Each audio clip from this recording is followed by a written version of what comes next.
100 years ago, after the revival of spirit qi, it became the most fundamental energy in the world. Under the influence of spirit qi, living creatures evolved into two directions. One was a wild, ancestral regression, which enhanced their physical power. The other was spiritual mutation, which focused on energy-based attacks. And in turn, humanity developed various spirit qi professions like spirit beast observer and spirit beast material analyst. Someone was leisurely scrolling through his phone. He received a question about what to do if someone got bitten by a ghostly thorn bristle spider. This silver-haired guy who was resting on his bed answered the question. He told the one asking not to panic and to drink plenty of hot water, lie down in a well-ventilated area to prevent the body from stinking. A paw reached out to this guy. The creature complained that it was hot. This creature was named Smarty, and he was a 100 questions beast. He complained to this silver-haired guy named Lin Yuan that it was so hot. He climbed Yuan's head because he heard that it was cooler up high. But Yuan looked at him like he was dumb since his head wasn't that much higher. Smarty opened the window. He became so happy when the breeze blew. In that building, Yuan did some chores. Yuan was 18 years old, and he was an owner of a small spirit creature shop.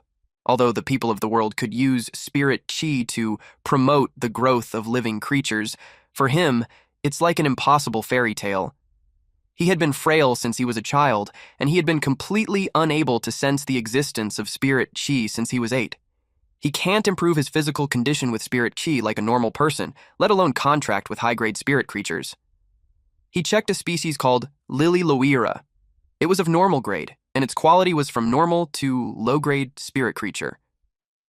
He realized that blocking the light with a cloth wasn't enough. The weather's too hot, and there was no way to cool things down. Smarty saw that Lily Loira was about to wilt. As the lowest-grade healing type spirit plant, it was just not competitive.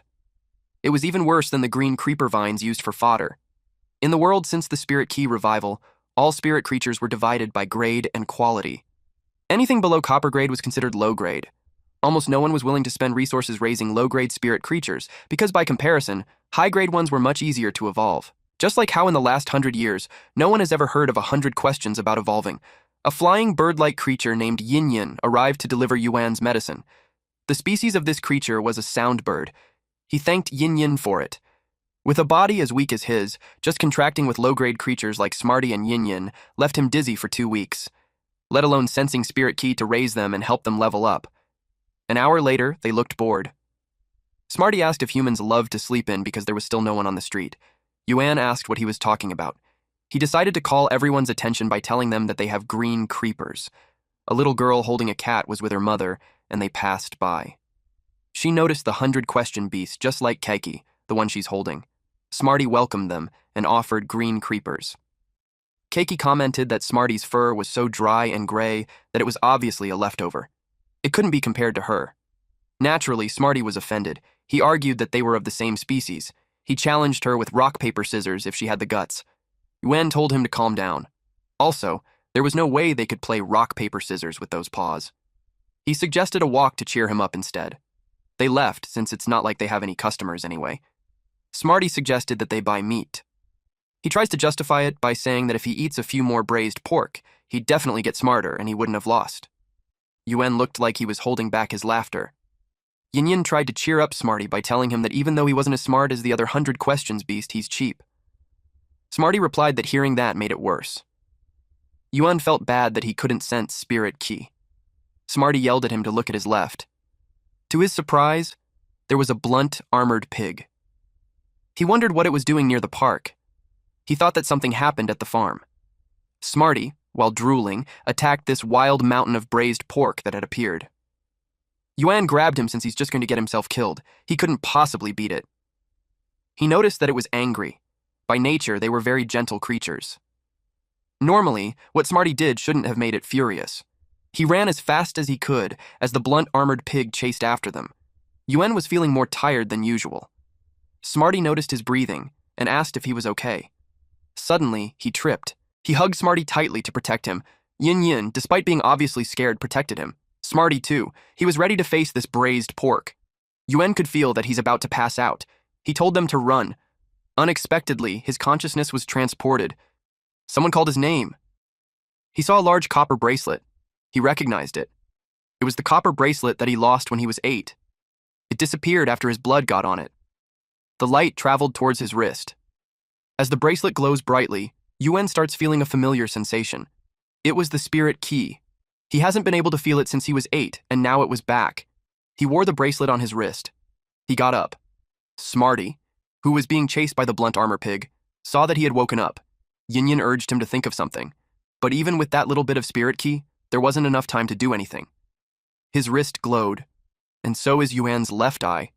He saw a status window of this blunt-armored pig. Its name is Zai, it was a normal grade level 3, and a defense type with a normal domain quality. He could see the information quickly, and seeing that it was at level 3, he got worried because Smarty and the others weren't even level 1. He told Smarty to dodge since it was going to attack from the right. But it wasn't enough. Even if he barely dodges, the gap in their strength was still too big. He needed more power.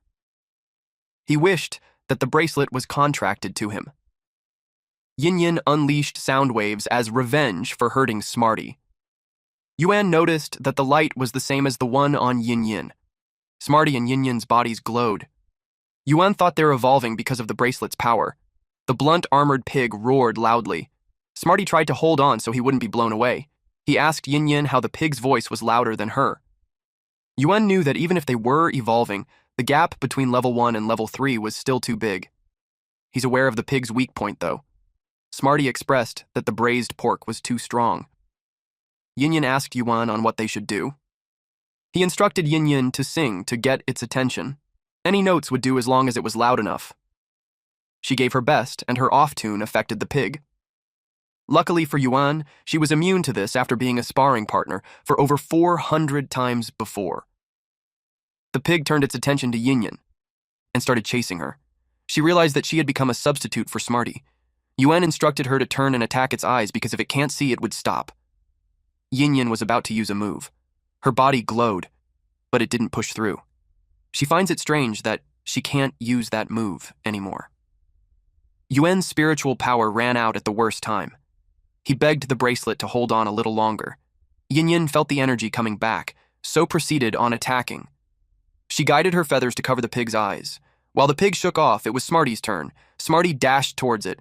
He targeted a specific area on the pig, and that was its nose. The pig ran to retreat and accidentally hit Smarty, and that made Smarty dizzy. He confirmed with Yuan if they had won. Yuan, who was barely holding himself up, replied yes.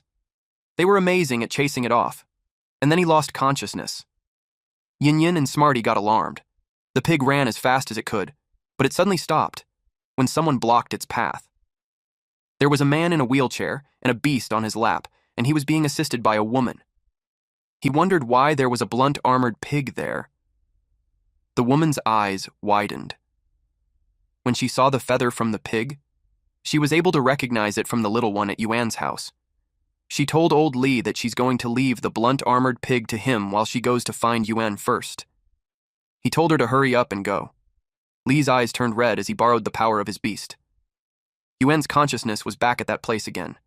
He had lost count of how long he's been walking there since he had dreamed it. It was the place where the bracelet was. He thanked it for sharing its spiritual power to him in times of crisis. As if it was responding, the bracelet glowed brightly. Yuan estimated that the place was about 40 to 50 square meters. He wondered if that was the so-called internal space of a spirit creature. He asked if it was its ability. Yuan checks the status screen of his spirit creature, Mobius, an unknown species at normal grade level 1, with spatial and mystic attributes. Mobius has 2 basic skills: True Data, which extracts hidden information beyond what the eye can see, and Calm Mind, a passive skill that stabilizes the spirit and can resist negative statuses as it levels up. Yuan already knows the power of True Data, and he suspects Calm Mind may have formed from helping Yin practice her singing. He was surprised to see that it has an exclusive trait. Usually, only those that have reached bronze rank have them. A normal grade having an exclusive trait led him to think that it could be a legendary divine treasure or a fantasy breed. Mobius possesses unique traits. It can house spirit creatures whose initial level cannot exceed its own. It only levels up when the housed creature does and copies that creature's initial skill without gaining new ones upon leveling, and each rank advancement increases its housing capacity by 1. After reading that, he realized that it could only form a contract with a level 1 normal grade spirit beast, and Mobius could only level up after he raised it. To contract one more, he had to raise a level 1 spirit beast until it advanced to a rank which was level 10. Raising low-rank spirit beasts was already incredibly expensive. At this rate, even someone with a fortune would be broke in minutes, not to mention how broke he was at the moment. He tried to think of it positively since it was better than nothing. At least he could feel spiritual power now. And maybe in the future, there would be a chance to turn things around. Suddenly, he heard someone ask the doctor why he wasn't waking up when it's already been half a day, and the diagnosis was just mental shock and some weakness. Yuan recognized that voice to be Auntie Jiang from next door. He realized that it was time for him to get out. When he woke up, Yin Yin was pecking on him while Smarty was slapping him to wake him up. He got up and told them that he was fine. He asked why they were so worried that they couldn't even speak properly. Auntie Jiang was relieved to finally see him awake.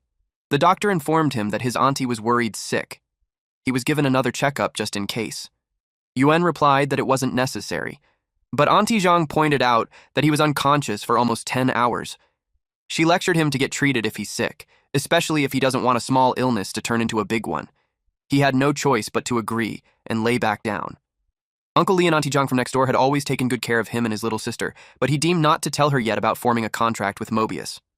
When the doctor used its beast, the data was displayed to Yuan.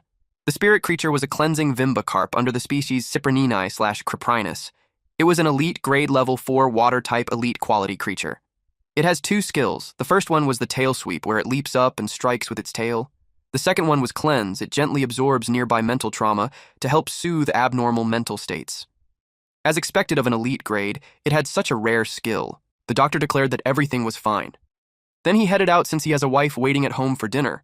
The red and white beast of old Li brought them dinner. Li made that nutritious meal just for Yuan, but Auntie Jiang didn't force himself to eat it. But of course he wouldn't dare. Smarty and Yin Yin got excited because it smelled good and it was braised pork. When he saw the rabbit, he remembered how it has always been pretty mysterious. It was not as lively as other terror rabbits. His curiosity made him take a look, but all its details were all just question marks. He realized that it wasn't a terror rabbit at all. After recovering, Yuan went out to jog. He was already out of breath. He had been jogging for an hour every day since he got out of the hospital. It was still intense for him. Since he doesn't have any spirit ki, he had to build his body up from a young age. He should also probably give up on combat professions and consider a life-type one. Uncle Lee and Auntie Jiang had bought vegetables, and on their way back, they saw him. Uncle Lee asked if was up early for a workout. He replied that he was trying to stay healthy. Yuan used his skill to Uncle Lee, and it showed him details of bone-devouring worms. Its source was a worm of rotting bone, and it was at platinum rank or higher. It has a biological toxin element which causes mental curse. The rotting bone silkworm burrows into flesh and sacrifices itself to form a bone-devouring gangrene. Uncle Lee sealed such a potent toxin in his leg for years. It led him to conclude that he must be at least king grade. If that was the case, he speculated that Uncle Lee's beast must have been injured too and was taking that form to recover. What was certain was Uncle Lee had been hiding some serious power. They told him to call them if he needed anything. Yuan told them not to worry much about him. They had been taking care of him since then, so it made him want to know if there was a way to heal Uncle Lee's injury, and if he could do it. He changed his clothes and went to his shop. The first beast there was the green creeper under the Hexastar family creepvine subgroup. It was at normal grade level 1, a grass type and of normal quality. He was surprised to see that it turned into an elite one when it was just normal quality yesterday. He realized that his spirit ki was leaking out. He was channeling it into spirit creatures, making them absorb it and evolve. He tried to raise the difficulty and make the green creeper a healing type Lily Loera. The beast changed form, and when he checked, it had become a Lily Loera under the Crassulaceae family, Ionium genus. It was at elite grade level 1, a wood type, normal quality, and it has the skill heal where it recovers external injury and the skill fragrance where its volatile, crisp, grassy scent could relieve tension. He was glad that it worked. With its skill now, it was at least 10 times more valuable. He called out to Smarty and Yin Yin to take a look at it. Yin Yin happily announced to him that they had leveled up. He checked their stats, and Smarty, the 100 questions beast under the Felidae family, sapient cat genus, is at normal grade level 2. This creature is a psychic type with normal quality skills. His skill was precise memory, which could accurately remember every last detail when memorizing things.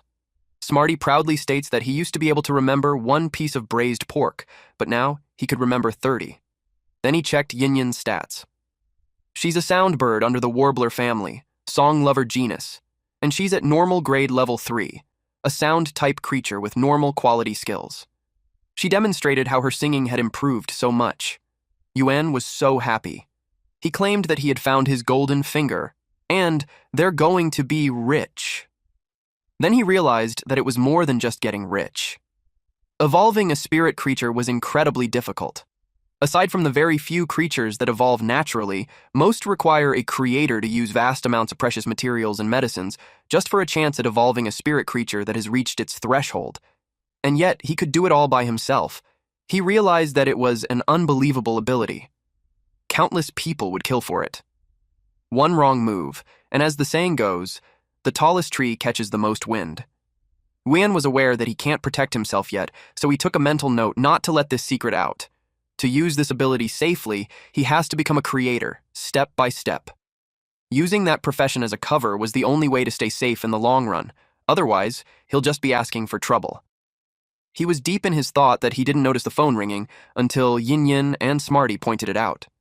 He remembered that someone would come for her to contract her first beast creature. It was Xiao Shui. She asked how he was feeling. He replied that he's feeling much better than before. He was planning on cleaning the backyard too. That surprised her. She got worried because he doesn't have any spirit key to back him up. She told him to leave the backyard alone until she gets home. He assured her that it was nothing major since just a bit of tidying up. He told her not to worry. He reminded her of their promise, that she would study hard at school and not waste her talent. She replied that she already knows. And she was determined not to let him down. At school, class was in the next 2 days, and they'll be contracting their first spirit creatures. It was an important event. While a spirit creature's quality and grade were crucial, the spirit quite professional's own level also affects its performance in battle. For combat professions, the compatibility range also differs for each type. If they choose a spirit creature that doesn't align with their own affinity, it would be very difficult to form a contract, and they could even suffer damage to their mental power. Even for life-type professions like artisans or weavers, they need a deep, long-term understanding of spirit creatures to be able to fuse spiritual materials together. What's more, their class was geared toward training combat-type professionals, so synergy between their spirit creatures was something they must consider very carefully. The class was dismissed. Shui was told to stay behind for a moment. The teacher asked her if she wanted to reconsider the spirit creature that she's contracting. She's aware of her family situation, but her talent was exceptional. The Federation's 100 Sun selection was coming up, and she was advised not to let this opportunity pass her by. She became gloomy after that. Meanwhile, at home, Yuan was glad that he was done. He upgraded 300 Lily Luaras to elite grade. It should be worth at least 20,000 Federation coins. With this, he'd be able to buy a high-grade spirit creature for Zui to contract. Suddenly, his phone rang. It was from an unknown number. He thought it was a new customer. The timing was perfect because he was about to call it a day. He asked who that was. The person on the other line raised her tone as she asked if he was Yu's guardian. He was told that Yu plans to contract a gray beetle. She had an exceptional talent, and that would be a waste. A gray beetle was a normal grade spirit creature that can be bought for 200 coins. It was extremely aggressive. Its skills were worthless. And, basically, no one contracts them. They're only good as feed for high-grade insectivores. The teacher informed him that Shu's affinity range covers all defense-type spirit creatures. There were probably only a few people in all of Violet Thorn City with that kind of talent. She demanded that the Guardian prepare an elite-grade defense type for her first contract spirit creature. He replied that he understood and thanked her. He promised to send a suitable spirit creature to the school within the next 2 days. For an elite grade, he would need to get at least 100,000 Federation coins. He was short on time. He had to upgrade all those normal grade green creepers to elite grade, and then sell them to get a top-tier elite grade defense-type spirit creature for Xiao Shui. The next day. Yuan looked like a zombie after a whole night of spirit key transmission, but he was glad he managed to finish on time. The spirit creature market was a sketchy place, so he covered up even the bracelet just in case. He asked Smarty if he was really sure that he wanted to come along. Smarty replied yes, and his statement, "A good Smarty was a Smarty that guards the house," doesn't work on him anymore. Besides, haggling was one of the duties of 100 Questions Beast. Yuan had noticed that Smarty had gotten stubborn and disobedient since he evolved. The ride had arrived, and the driver told the passengers to wait behind the yellow line. The bus was drawn by a spirit creature horse. The bus looked different from what Yuan knew. Smarty replied that it was because he was reading history books and not a modern transportation guide. A century after the Spirit Key revival, all sorts of spirit creatures have replaced some of their old steel machines. The driver told them to hold on tight, then they sped off. It was really fast and Smarty fell out of the window. Fortunately, Hao was able to grab him. The driver asked Yuan if he's heading to the spirit creature market too. If so, he picked a good day for it. Yuan asked why. The driver asked if he hadn't seen the news. A couple of days ago, a dimensional rift opened up about 30 miles outside Zia County. It took the Violet Thorn Guards 2 full days and nights to hunt down all the aberrant insects that poured out and get the situation under control. They say a squad of Violet Thorn Guards were still stationed nearby. The rift happened to open right next to a spirit creature breeding base. The creatures were either killed or injured, and few of the employees who escaped were selling the remaining injured ones at the market. Now they knew how that blunt-armored pig got out. The driver told him that a bunch of blunt-armored pigs escaped, and he managed to snag one for a cheap price yesterday. He shared that once it was served on the table, his whole family dug in and they hung up the rest to cure. Yuan replied that he's amazing, and he requested to be dropped off at the intersection closest to the stall. It was great since critically injured and disabled spirit creatures definitely won't be too expensive. There were bargains to be found. Moments later, Yuan got there and looked around. Smarty told him to leave the rest to him. He asked what kind of spirit creature they were buying and their budget. Yuan replied that it would be a defensive elite-grade spirit creature, and for the price, it would be around at least 100,000 Federation coins. Smarty was shocked because they only have less than 20,000 in savings. He planned to trade the Green Creeper and Lily Loera that he upgraded last night. A normal-grade Green Creeper costs anywhere from 1,500 to 3,000, so even if they trade 20 of them, they are still short on money. Some plants caught his attention because it seemed like they were calling out to him. He can now clearly sense the instinctive approach and rejection from other spirit creatures. The lighter the glow, the more friendly the aura. He noticed the clear pond carp, nether orchids, snow lilies, 1,000 jade hands. He wondered if his affinity range really that wide. He had a high affinity for healing and support types, and plant-type spirit creatures were instinctively drawn to him. Zhu's affinity was with defensive types. Smarty showed him something. The seller's price was at 80,000, but Smarty haggled it to 10,000 until the seller's final offer was 60,000, and Smarty insisted on 20,000. The spirit creature that was being negotiated was a tough-hide rabbit from the species Leporidae rodentia. It was an elite grade level 1, a defensive type, normal quality, with a skill called Hardened Hide, which makes it grow a tough keratinized shield over its skin to block damage. Yuan apologized to the seller for Smarty's reckless behavior. Smarty was displeased because he would have gotten it for 20,000 if he had just kept haggling. Yuan whispered to him and suggested that they shop around first. The next thing they checked was a land tortoise from the species Tetsudinidae, Geoshalone, a normal grade level 3 defensive type with normal quality. Its skill was called Enlarge, where it increases its body size, retracting its head and limbs into its shell to help block damage. Yuan assessed that the grade was too low, and he doesn't have time to level it up. Smarty added that it moves slowly, too. After that, they saw the phantom clawfox from the Vulpidae/Golosus species. It was an elite grade level 1 defensive type at normal quality. It has the skill called Rollout, which curls its body into an arc and moves by rolling, blocking damage with its spirit-packed sound. It wasn't much different from the rabbit. Smarty added that it wouldn't be able to protect Shui because it's shy. Smarty suggested considering the tough-hide rabbit again. Yuan wanted to keep looking because he had to be really careful about this. After looking around, he was at the last one. It was a coiled horned sheep under the Caprini ovis species. It was an elite grade level 7, rock type, at perfect quality. It has the parry skill in which it uses its large horns to block and defend. Also, its horn assault slams into a target with its large horns. From the herd, Yuan saw a perfect quality youngling, and it even has a control-type spirit beast skill. It has everything the other has except for horn assault because in place of that, it has the shock horn instead. This allows it to strike a target with vibrating horns, causing paralysis through high-frequency vibrations. Yuan wanted to buy it for 100,000. The man told him to wait because he'll call his wife to check. Smarty told Yuan that he checked the prices online yesterday, and a coiled horn sheep was only about 50,000. Even a rare one would be 90,000 at most. He was acting like a nouveau riche behavior with his offer. Yuan explained that he was just showing sincerity. He commented that Smiley was still green when it came to haggling. The seller gave him 120,000 Federation coins as the last prices. Both Yuan and Smarty think he was a ripoff. Yuan felt sad because there were no other defensive spirit creatures left. If that was the case, it might come down to paying the overpriced coiled horn sheep. Suddenly, a seller announced that the spirit beast meat was all sold out. The buyers could see more heavily injured spirit beasts, and they suggested that he butchers them. Yuan's eyes sparkled when he heard about the heavily injured spirit beasts. Smarty reminded him that it wasn't the time to be thinking about braised pork. The man felt sorry for those poor creatures inside and to the buyers that he kept waiting. He encouraged them to take a look. There were only 3 left, so he promised them that if they buy them, they would definitely be guaranteed a profit. Most of the people left because they wanted a butchered one already.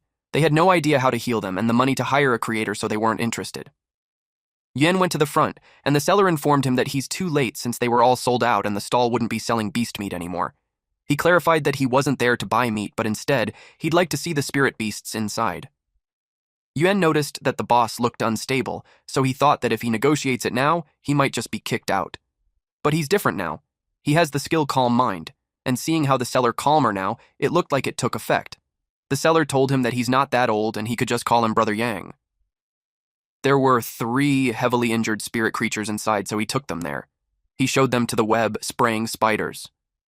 They looked healthy enough from the front, but their abdomens have been torn open. At that rate, they won't last more than 2 days. Smarty complained that it stinks. This web-spraying spider was under the species Araneomorphi/Aranidi. It was a normal grade level 10, poison type, perfect quality spirit creature. It has the skill called Lay Thread, where it spits out sharp, hard-to-see, spider silk along its path of movement.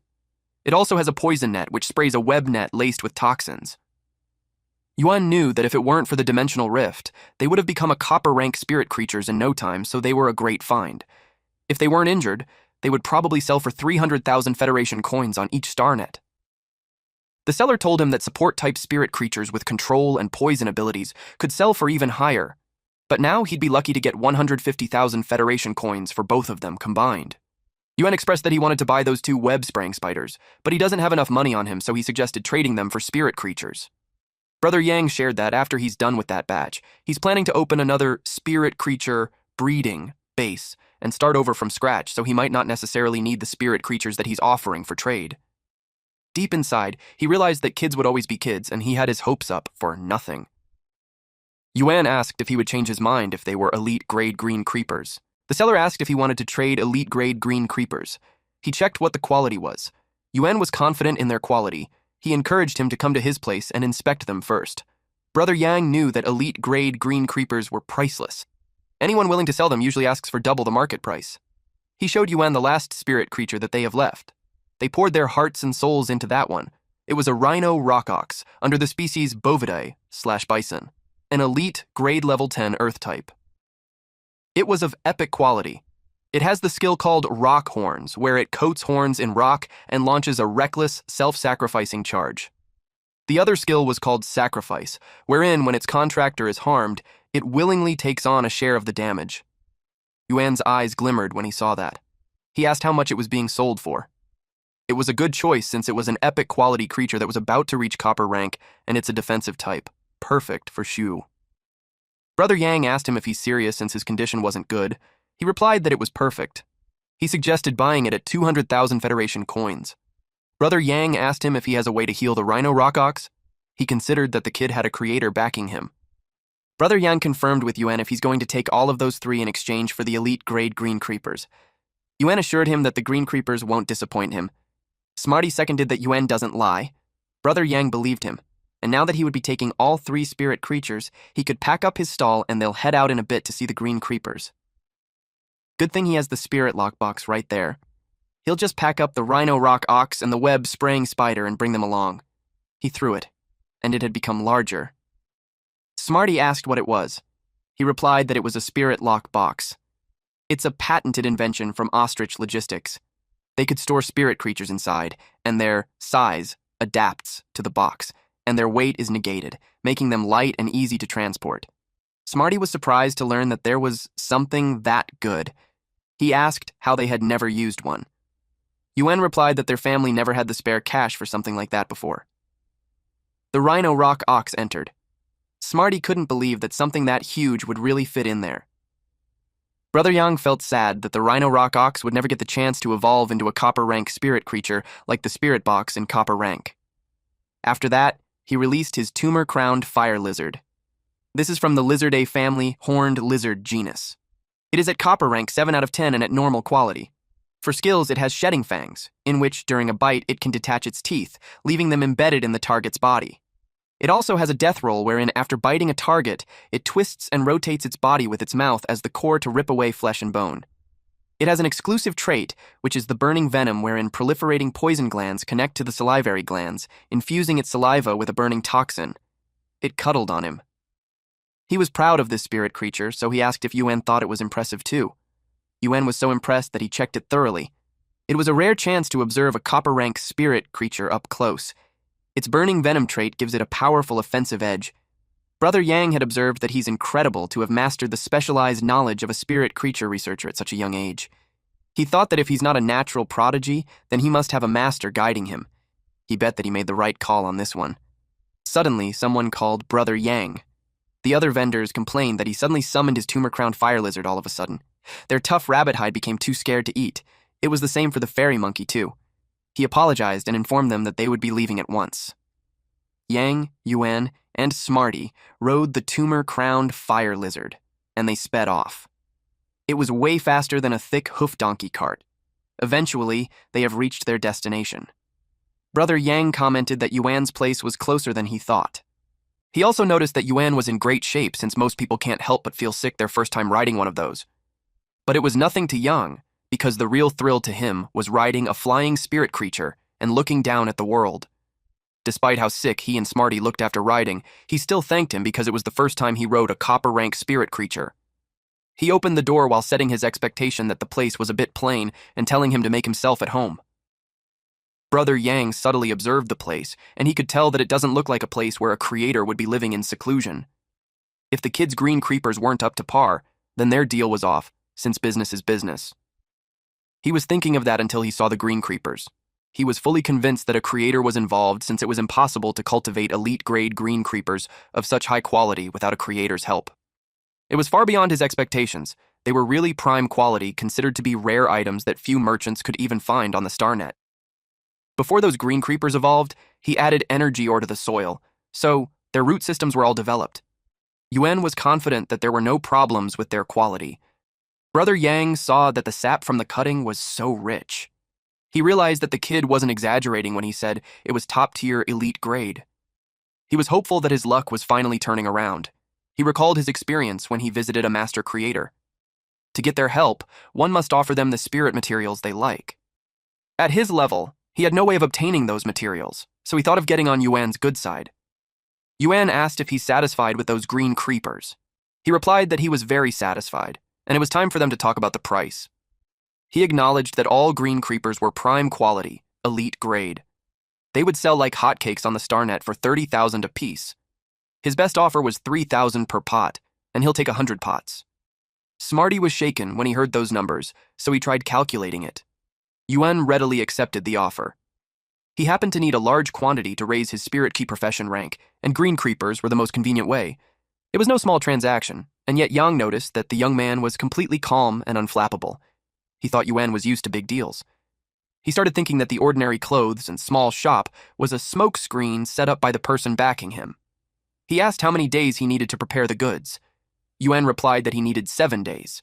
He came up with that after considering that he spent an hour per pot, 2 days to deliver spirit creatures to Shui, and factoring in time to rest. Meanwhile, Yang was thinking that he had received a blessing in disguise and his luck had finally turned. After the exchange of Rhino Rock Ox and Green Creeper, Yuan instructed him to pick them up in 7 days. Yang asked if he's certain that he doesn't want a deposit for the remaining 70-plus pots. Yuan replied that they could just settle the full amount when he came to pick them up. He told him he'd be back in 7 days. Yuan replied that he'd see him then. After that, it was time for the most troublesome task. He placed the Rhino Rock Ox in the backyard. Yin asked if he was going to live with them permanently. Smarty replied that they can't afford to keep him. Yuan responded that they have to save him first. The Rhino Rock Ox was already extremely weak, so he had to hurry. He used his skill and saw the scars slowly recovering. After he confirmed that it was working, he sped up a little. He unleashed more power. The Rhino Rock Ox started making loud sounds. Yuan wondered what was happening. It was like the Rhino Rock Ox was encased in a crystal. He thought that it was a barrier to advancing to copper rank. They continued on, and it was already dusk. Eventually, nighttime came and they were still at it. He was with this big fella and smashing the wall. Finally, a crack had formed, and a powerful energy erupted. It was a success. The Rhino Rock Ox had become an iron-horned rhino ox from the giant horn family bull genus. He was at copper rank level 1, 1 out of 10, metal type, normal quality. It has the rock horn skill where it coats its horns with reinforced metal to deliver a reckless, self-sacrificing charge. And also, the skill sacrifice, wherein when its contractor was harmed, it actively takes on a portion of the damage. And then, for the exclusive trait, Yuan could choose between scaled hide, wherein it grows a layer of scale-like armor on its skin's surface, composed of the same material as its skin. Another option was the tireless trek, which conserves stamina while running, and lastly, pain siphon, in which it absorbs an option of damage taken and converts it into life force. Yuan was having a hard time deciding on which exclusive trait to choose, because out of 3, 2 were pretty good. A skill like Tireless Trek was completely useless for a defense-type spirit creature. As for Scaled Hide, it should create a relatively thick layer of scales on its body, besides increasing its defense. The scraping from the scales could add a bit of damage during a charge, but it was still pretty good. But with Pain Siphon, it could absorb a portion of the damage it takes and heal itself at the same time. It makes it a skill for a tough brute that begs to be hit. Getting tankier the more it attacked was really great, and so he chose that. Now, its status is complete. If Yuan used Rock Horns and Pain Siphon properly to create a positive feedback loop, it's less of a defense type and more of a heavy offense type spirit creature in defensive clothing. It's the perfect first spirit creature for Zhou. Yuan was confident that no one would dare to get near her now. Funnily, Smarty commented that it would make Shui and the iron-horned Rhino Ox a beauty and the beast combo. But Yuan didn't care about that since the most important thing was Shui's safety. And besides, he pointed out that Smarty was a beast too.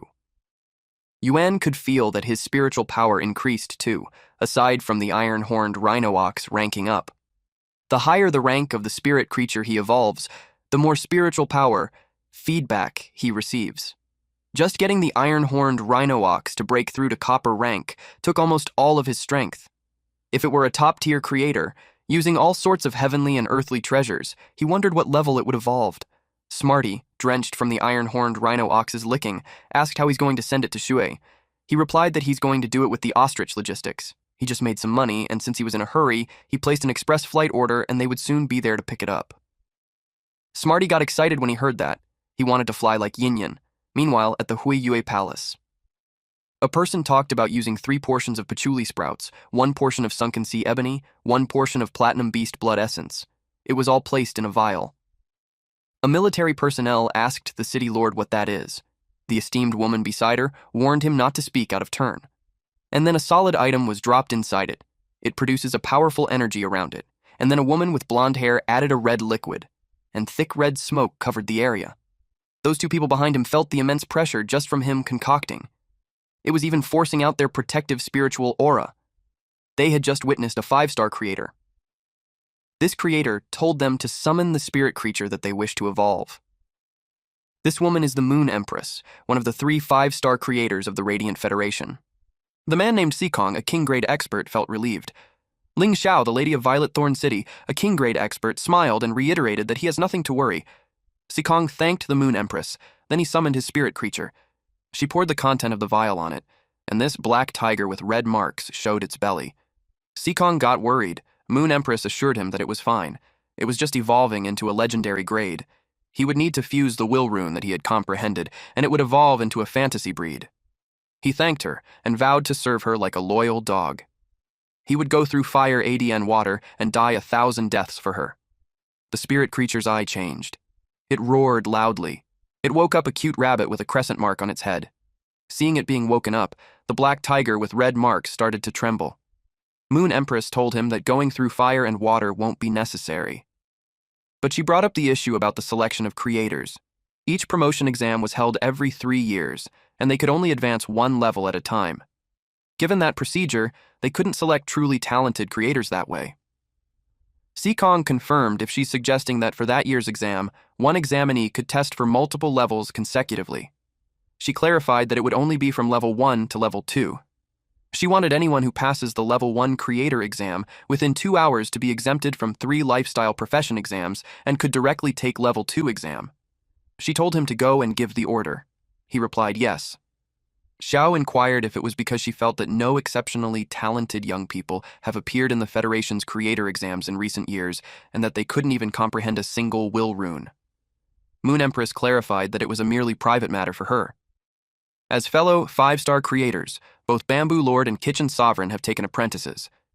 Naturally, she didn't want to fall behind those 2 old fools. She was surprised that Moon Empress was going to take on an apprentice. Moon Empress added that the dimensional tide was approaching. Violet Thorn City was the city with the most aberrant insect dimensional rifts. As its lord, they must be diligent in their duties to protect the land and its people. She wanted every rift to be guarded, and failure was not an option. Xiao, the city lord, assured her that she would take care of the Violet Thorn City. Meanwhile, Yuan was high up in the air. The driver asked him if he's all right and assured him that the ride would get smoother once they were above the clouds. Yuan suppressed the urge to vomit. The driver noticed that his 100 questions were lively. It was a shame that they were overloaded on the trip. Otherwise, they could have brought it along. Earlier, Smarty threw a tantrum because he wanted to fly, but he couldn't go. Yin held him and reasoned that she's flying him already. Yuan promised to bring back something tasty. Yuan told the driver that it was okay since there would be plenty of other chances. He was told that they're already there, so he should go sightseeing. It was such a magnificent view. The moonlight illuminated the river, making it look so magical. Yuan agreed that it was a once-in-a-lifetime experience. Then he sensed something condensing in his sea of consciousness. He wondered if that was a will rune. A will rune was the essence of a certain attribute that a spirit key professional comprehends from the natural world. It could be understood as a necessary item for cultivating a fantasy breed. When Yuan held the will rune in his hands, he became certain that it was truly a will rune that represents mountains and rivers. He thought of the types of spirit creatures it's suitable for. But he got distracted when the driver asked if he's all right. He replied yes. Then he asked how long till they reach the Violet Thorn City since they had been flying through the mountains for a while now. They won't reach it until morning. Yuan was surprised since they were expected to arrive before dawn. The driver explained that it was because he had to come along and got flight sick at the beginning, so he had lowered the speed for him. Yuan replied not to mind him and went full speed. The driver did what was told. At the academy, the students were confused because they were supposed to contract spirit creatures that day, and yet they were gathered in the training grounds. One of them explained that their schedule was changed. Right after contracting spirit creatures, there was a practical combat class. It was such a surprise that the practical combat class was moved up so much. They heard a rumor that it was because of the selection for Violet Thorn's 100 Sons. All the academic year's course schedules were moved up just to pick out the truly talented people. It was deemed the truth because one student had a friend from another school who complained to him about it. The teacher told them that the session informed them that the practical combat class for 3rd year grade, and it also served as the first practical combat drill for the 1st year combat class. In a moment, after the students have formed their contracts, they would be matched against 3rd year students for practice battles according to the numbers they draw, to familiarize themselves with their spirit beasts' skills. The female student beside Jue expressed that she was nervous. She asked if Shui would really contract a gray beetle. Shui replied yes. She held it in her hand. The battle started, and a blunt armor pig chased after a small spirit creature. The 1st year's gliding squirrel has fled the battlefield, so the 3rd year won. One 1st year student complained that it was unfair. They had just signed their contracts, and now they're battling their seniors who already have combat experience. The situation was completely one-sided. Shui was next. She was the best in their class, so they hoped she raised the flag of their class. The teacher announced the 9th battle. He asked the candidates if they're ready. The 3rd year replied yes. The 1st years recognized him. He's Feng Lixing. His family has a relative in the Creators Guild. Lixing was participating in the Violet Thorn's 100 Sons and was just a few practical combat victories short. Shui was highly regarded too, but there was a problem with her spirit creature. Deep inside, Lixing felt lucky. He had just received the news from the Creators Guild last night, and now he ran into this bunch of stepping stones to rack up his win rate. To him, it felt like heaven was on his side. Not just the Violet Thorn's 100 sons, but even becoming a disciple of the Moon Empress was now much attainable, and he's not far from the meteoric rise. He also heard that the first year named Zhu plans to contract a gray beetle. If that was the case, she doesn't even have a sliver of a chance to win. Zhu was determined. She wouldn't give up even if she only had that gray beetle. She was about to say that she's ready when someone called her. It was her teacher. She was dragging a spirit creature. It was the best that she could do. It was a yellow-spotted dog in elite grade. She didn't want her to waste her talent on a gray beetle. Suddenly, someone told them to wait, and a large bird flew across the sky. Yuan jumped and landed near them. He thanked the teacher for her kindness and informed them that he brought Shui's spirit creature. Shui was surprised to see her brother. He was glad to have made it in time. He encouraged her to trust him and form a contract with it. The teacher was suspicious, though. She probed if they could truly rely on it because if not, there's the yellow-spotted dog, though. It's not very obedient. Lixing laughed out loud. Then he told them that it doesn't matter what spirit creature it was, because whether it was a gray battle, a yellow-spotted dog, or anything else, he was confident none of them could defeat his longtime spirit creature, the Strength King Beetle, a copper rank level 1 insect from the Scarabaeidae dynastini line, equipped with prime skills like Giant Horn Ram and Valiant Charge, and an exclusive trait, Insect Observation, which lets it see through the camouflage of spirit creatures below copper rank. The teacher got nervous because it was a huge Strength King Beetle. She knew that even the yellow-spotted dog couldn't take a single hit from it. Shu asked him if what he gave her was a copper rank spirit lockbox. It made her wonder how their family got so much money. One of her theories was that her brother sold the store. He told her not to overthink it and focus on the task at hand first. She promised him that she would be fine. She wouldn't let his efforts go to waste. She released the spirit creature and the contract was formed. The students asked what spirit creature was that, because they had never seen anything like it. Its skin was steel. Lixing admits that its entrance was impressive, but he still has the advantage of combat experience. He pitied them for being bankrupt, just for getting a big iron OC that was about to lose. Shui responded that they wouldn't know it until the match was over. She made the iron-horned rhino ox use rock horns. The teacher was thrilled to see the copper-rank iron-horned rhino ox, and its atavism was very thorough. It could be called the cream of the crop among copper-rank defense-type spirit creatures. Its rhino horn alone was worth 700,000 Federation coins. Yuan reminded her not to evaluate it purely based on money. She explained that it was a professional habit for a spirit creature analyst. The rhino horn clashed with the beetle's horn. Lixing called Shui naive for attacking so carelessly. After that, he was ready to show her the fighting power of a power assault-type spirit creature. He used the giant horn ram. Zhui made the iron-horned rhino ox hold its ground, just a little bit, and they would have pushed the ox out. Lixing noticed that Zhui was truly talented, as she was able to use spirit qi to support a spirit beast so soon after the initial contract. The teacher was relieved that it wasn't knocked out of the field directly. She commented that Zhui was reckless. She attacked because she was just provoked a little. It just showed her lack of combat experience. But Yuan knew that wasn't it.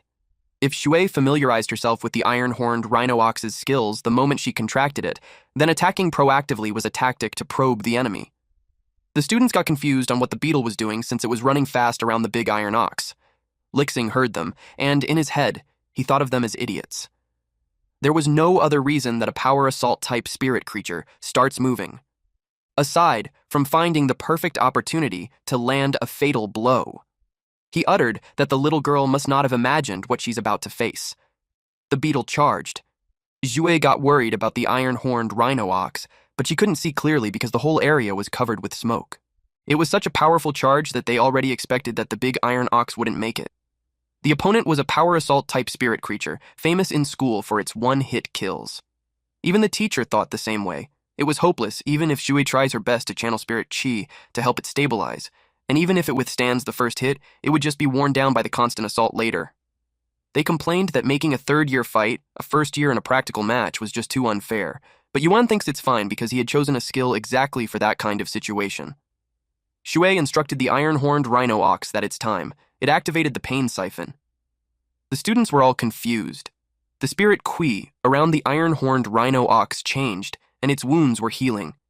They were curious if it was one of its skills. When the teacher heard about Pain Siphon, she got excited because it means that it could absorb a portion of the damage received and convert it into vitality. It was a rare, exclusive skill. Yuan was proud of Shui. Even though it was her first practical combat and her first time seeing an iron-horned rhino ox, she could still control the situation and seize the opportunity. Lixing shouted that even if it has an iron hide, it was just a slightly tougher punching bag. He made Strength King Beetle continue the attack. The students were amazed with the iron-horned rhino ox because its life force hasn't lessened at all after so many hits. But it just kept taking damage. The teacher probed Yuan if the iron-horned rhino ox that he picked doesn't have a single counterattack skill. She couldn't take that. Jue was just taking hits without fighting back. He told her to calm down and reminded her that she said Jue has an affinity for defense-type spirit creatures. He trusts that she must have her own plan. Lixing instructed the Strength King Beetle to settle this in one blow. He wanted him to use the giant horn ram with all his might. The Strength King Beetle did what he was told. Zhu activated rock horns. They couldn't believe that iron-horned rhino ox used the field directly. It was questionable if that was even allowed. Meanwhile, Yuan was so proud that she adapted to the terrain. It was a great move. Lixing got annoyed that she resorted to cheap tricks. He instructed iron-horned rhino ox to smash them. Debris flew everywhere as the Strength King Beetle continued to charge. Zhuke made the iron-horned rhino ox continue using the rock horns. Their horns clashed. The students' jaws dropped when they saw the big iron ox withstood it.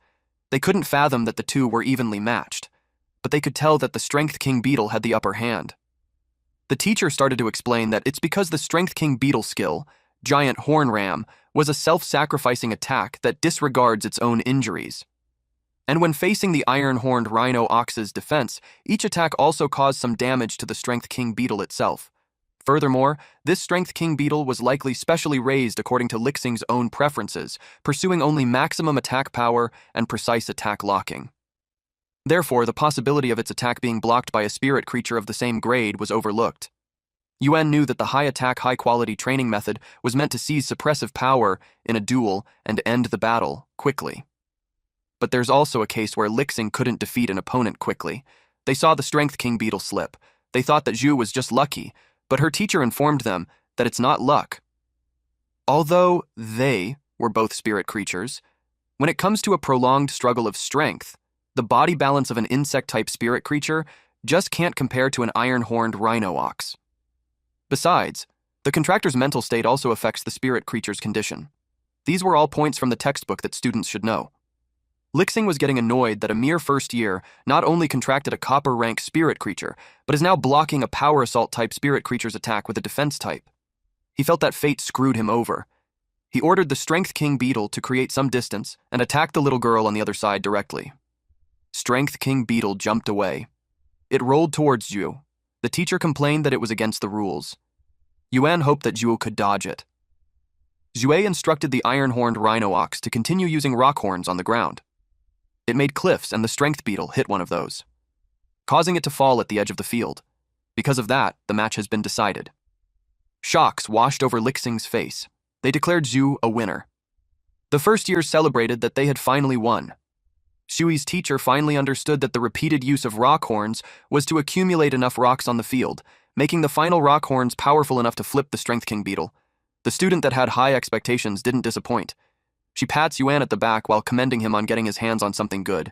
Yuan told her to calm down because her slap was quite powerful. Shu ran and hugged her brother. He congratulated her. She pouts and probes him where the money came from. She asked if he sold their shop. She also asked what would happen to his illness if they didn't have money.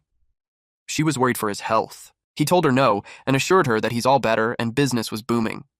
The teacher didn't want to interrupt, but they were out of time, so she was brief. She told Yuan that with Shu's talent, the school hopes to recommend her to participate directly in the preliminary section for the Violet Thorn's 100 Sons. The Violet Thorn's 100 Sons selection was the most basic regional selection. The ultimate goal was to qualify for the Radiant Federation's 100 Sons selection. That was the truly top-tier national competition. Even though Xue was only a first-year high schooler, her talent was enough to be selected for the Violet Thorn's 100 Sons preliminaries. The Academy's educational resources would also be fully devoted to her, and she would definitely grow very quickly. Yuan thanked her for taking care of Shui. He assured her that he would pour all his effort into Shui's spirit creatures and resources from then on.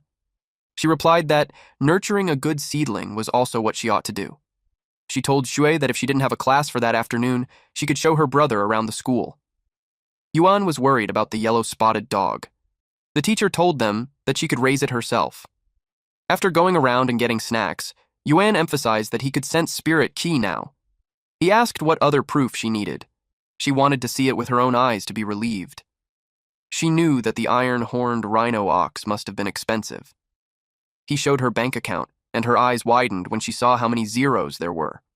He informed her that after his spirit qi recovered, he discovered he has some talent as a creator, so he took a job with it and earned some money. He encouraged her to just focus on her studies and go participate in the selections and get good ranking. She also doesn't need to work part-time to support the family, and Yuan revealed that he also plans to take the creator certification exam. She was happy for him. He invited her to celebrate and eat something good. She expressed that she wanted to eat hot pot. He was fine with whatever she wanted. Meanwhile, the teacher asks the yellow-spotted dog if it eats meat buns. I think the real MVP for this is this teacher. I wish all teachers are like her. Anyway, Yuan booked the ostrich logistics again to get back home. While on the ride back, he thought of putting more effort too now that Shu's studies were on the right track. After all, exams weren't that easy. He had to buy the beginner textbooks for the spirit creature researcher and spirit material analyst later. There were quite a lot of books. He thought of seeking Smarty's help too. During that day's practical combat, although Shui only seized the opportunity because of the skill's damage reflection mechanic, her stable and sufficient amount of spirit qi was the cornerstone of her victory.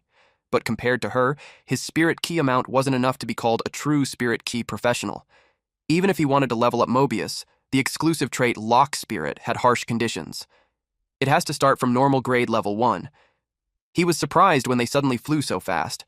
The driver was showing off the top speed of the black-winged Falcon to get good reviews since Yuan was almost late when he dropped him off earlier. Yuan told him that he still has things to buy, and the driver suggested that he just place an order on StarNet via Ostrich Logistics, and it would be delivered the same day. When they arrived home, the bird was already drained. Yuan asked him if it was still okay. The driver assured him that there was nothing to worry about. Now that the trip has been completed and everything was delivered just as he wanted, the driver reminded him to give them good reviews. Yuan promised he would, and then he thanked them for their hard work. He had tons of boxes at home from his online shopping.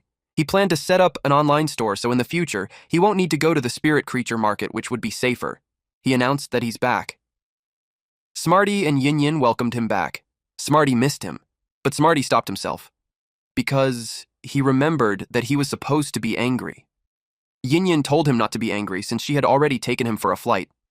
Yuan promised him that he would take him next time. Smarty was stubborn to the point that not even braised pork would cheer him up. Internally, Yuan thought of his behavior as childish, but the good thing was he came prepared. He told him that he had an apology gift for him. Yuan opened the can of cat food. Smarty couldn't resist it since it smelled so good. Because of that, he shortened the duration of his anger. Yuan told him that if he liked it, he'll buy it for him every day. Yin Yin asked if there was something for her. Yuan happily showed her an elite-grade green creeper exclusively got her. That pot would be her personal ration from then on. It was a surprise that he offered her that because previously, he wouldn't let her eat it. Smarty noticed Yuan carrying the boxes, so he asked him if he's not eating. He told them they could eat first because he still had to sort out the goods. When he was done, the store had been filled with pots. Even Smarty commented that it was way too much. He admits that he didn't really expect there to be so many. Yin Yin noticed that there was a different plant, so he checked it. There was a card that notified him that the purchase of 100 pots of green creepers makes him entitled to receive 1 Lily Luara of the same grade for free. He didn't expect them to have that kind of promotion. Then Yuan remembered that the spirit creatures that suited him were healing type, support type, and plant type. His eyes sparkled as he claimed that it was exactly what he needed, a healing type plant spirit creature that has healing skill at normal grade. He instructed Smarty and Yin Yin to stay downstairs and take good care of those green creepers. Upstairs, Yuan got to work. He used the exclusive skill, Lock Spirit. He hadn't rested in a long time, so his mental power wasn't in its best state. But since he already started, there's no turning back. Eventually, he completed the Lock Spirit. He was pleased that unlike before, there was no drain on his mental power at all. As long as he kept injecting spirit ki, he could start chain leveling next.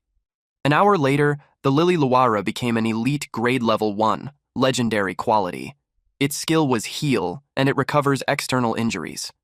Yuan was relieved that the leveling was finally complete. He checked Mobius. Its species was still unknown, but it had leveled up to elite grade level 1, legendary quality. Its skills remained the same. He was surprised when it suddenly glowed brightly.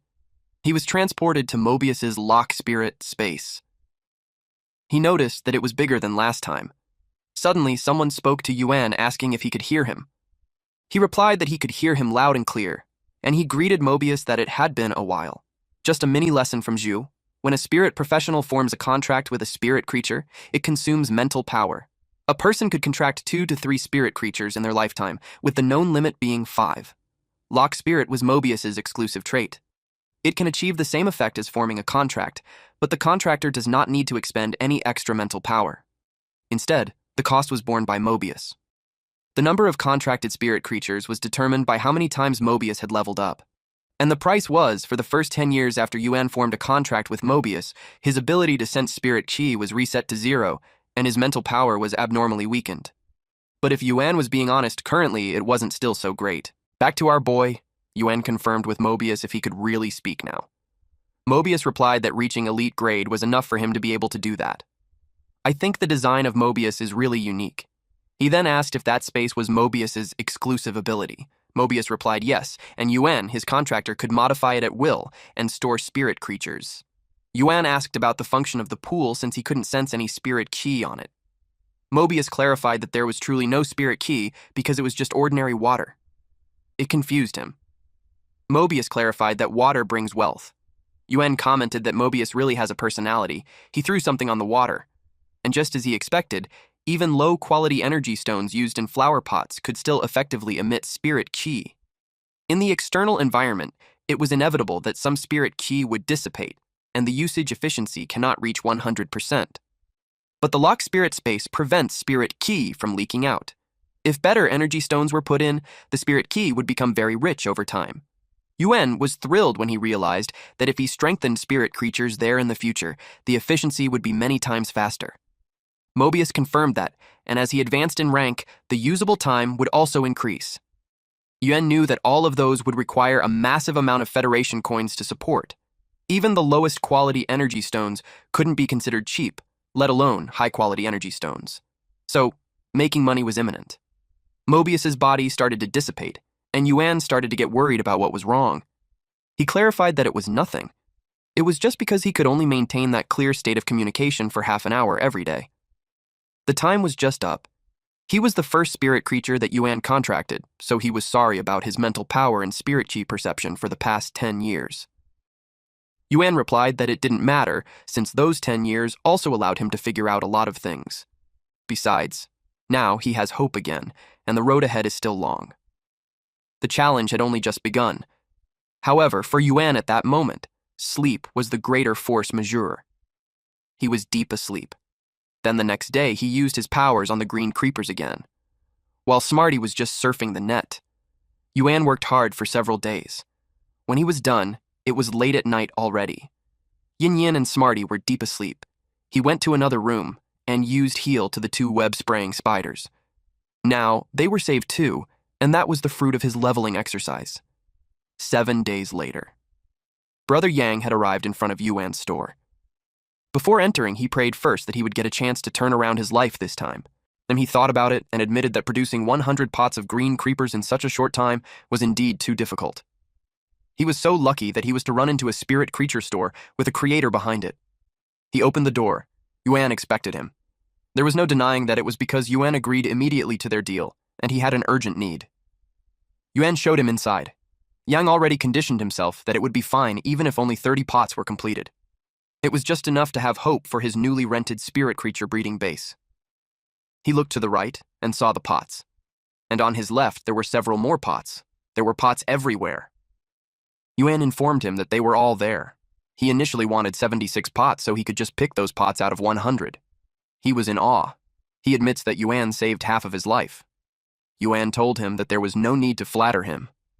Brother Yang told him to name the price and he won't haggle down a single cent. He told him that the original price was fine. Yang was touched that he had met a noble person in his life. He would definitely know he was his sworn brother. He informed him that he would buy it at the original price. Before he left, he told him that he would get his breeding base up and running, so he must come to visit him then. And if there were good things, he would save them for him first. Seeing how happy Brother Yang was, Yuan realized that being a creator was a really good profession. Now that the room felt empty, it was time for him to restock. He asked Smarty if he had already figured out the StarNet registration he asked him to learn a few days ago. Smarty yelled that something bad happened. It made Yuan rush to his side. He was crying when he went to Yuan and told him that he got fat and couldn't eat energy biscuits anymore. Yuan assured him that his fur just got fluffy. And looking at his stats, Smarty had leveled up to elite grade. Yuan asked if he felt that he became smarter. He replied yes, but he believed it was because of his own extraordinary natural talent. Before, he could remember 1 energy biscuit worth of things before. Now, he could remember as much as 5 energy biscuits. Yuan noticed how Smarty's favorite changed from braised pork to energy biscuits now. He told him that he would have a lot of things to ask for his help with. Smarty confidently replied that he could trust him with it. Yuan looked for Yin. At that moment, Yin yelled at them that something bad happened. It was the same scene again, and Yuan knew what was coming. Yin showed herself, worried that she shrunk. She wondered if she was sick. Smarty already knew what to reply, that she just leveled up. He asked Yuan if that was right. Yuan checked her stats, and she was already at elite grade level 2. Her skills were Sound Spike, wherein she fires a spike made of sound towards a designated target, and Turbulence, where she flaps her wings to generate continuous, rapid, and irregular airflow. Basically, it looked like her skills were for combat. Yuan asked why they were unrelated to singing. Smarty admits that they secretly tested their skills. He showed him a board. Yuan asked if the marks were caused by a sound spike. Yin replied yes and shared that they played by themselves when he wasn't home. Smarty suggested that they try again to see if the power has increased. Smarty held the board, and Yin told him that it was dangerous because it was too close to the target. Yuan began the sound spike experiment. Smarty told her that it would be fine because her aim was quite accurate. His eyes widened and his jaw dropped when Yin attacked. Now he was convinced that it was too dangerous.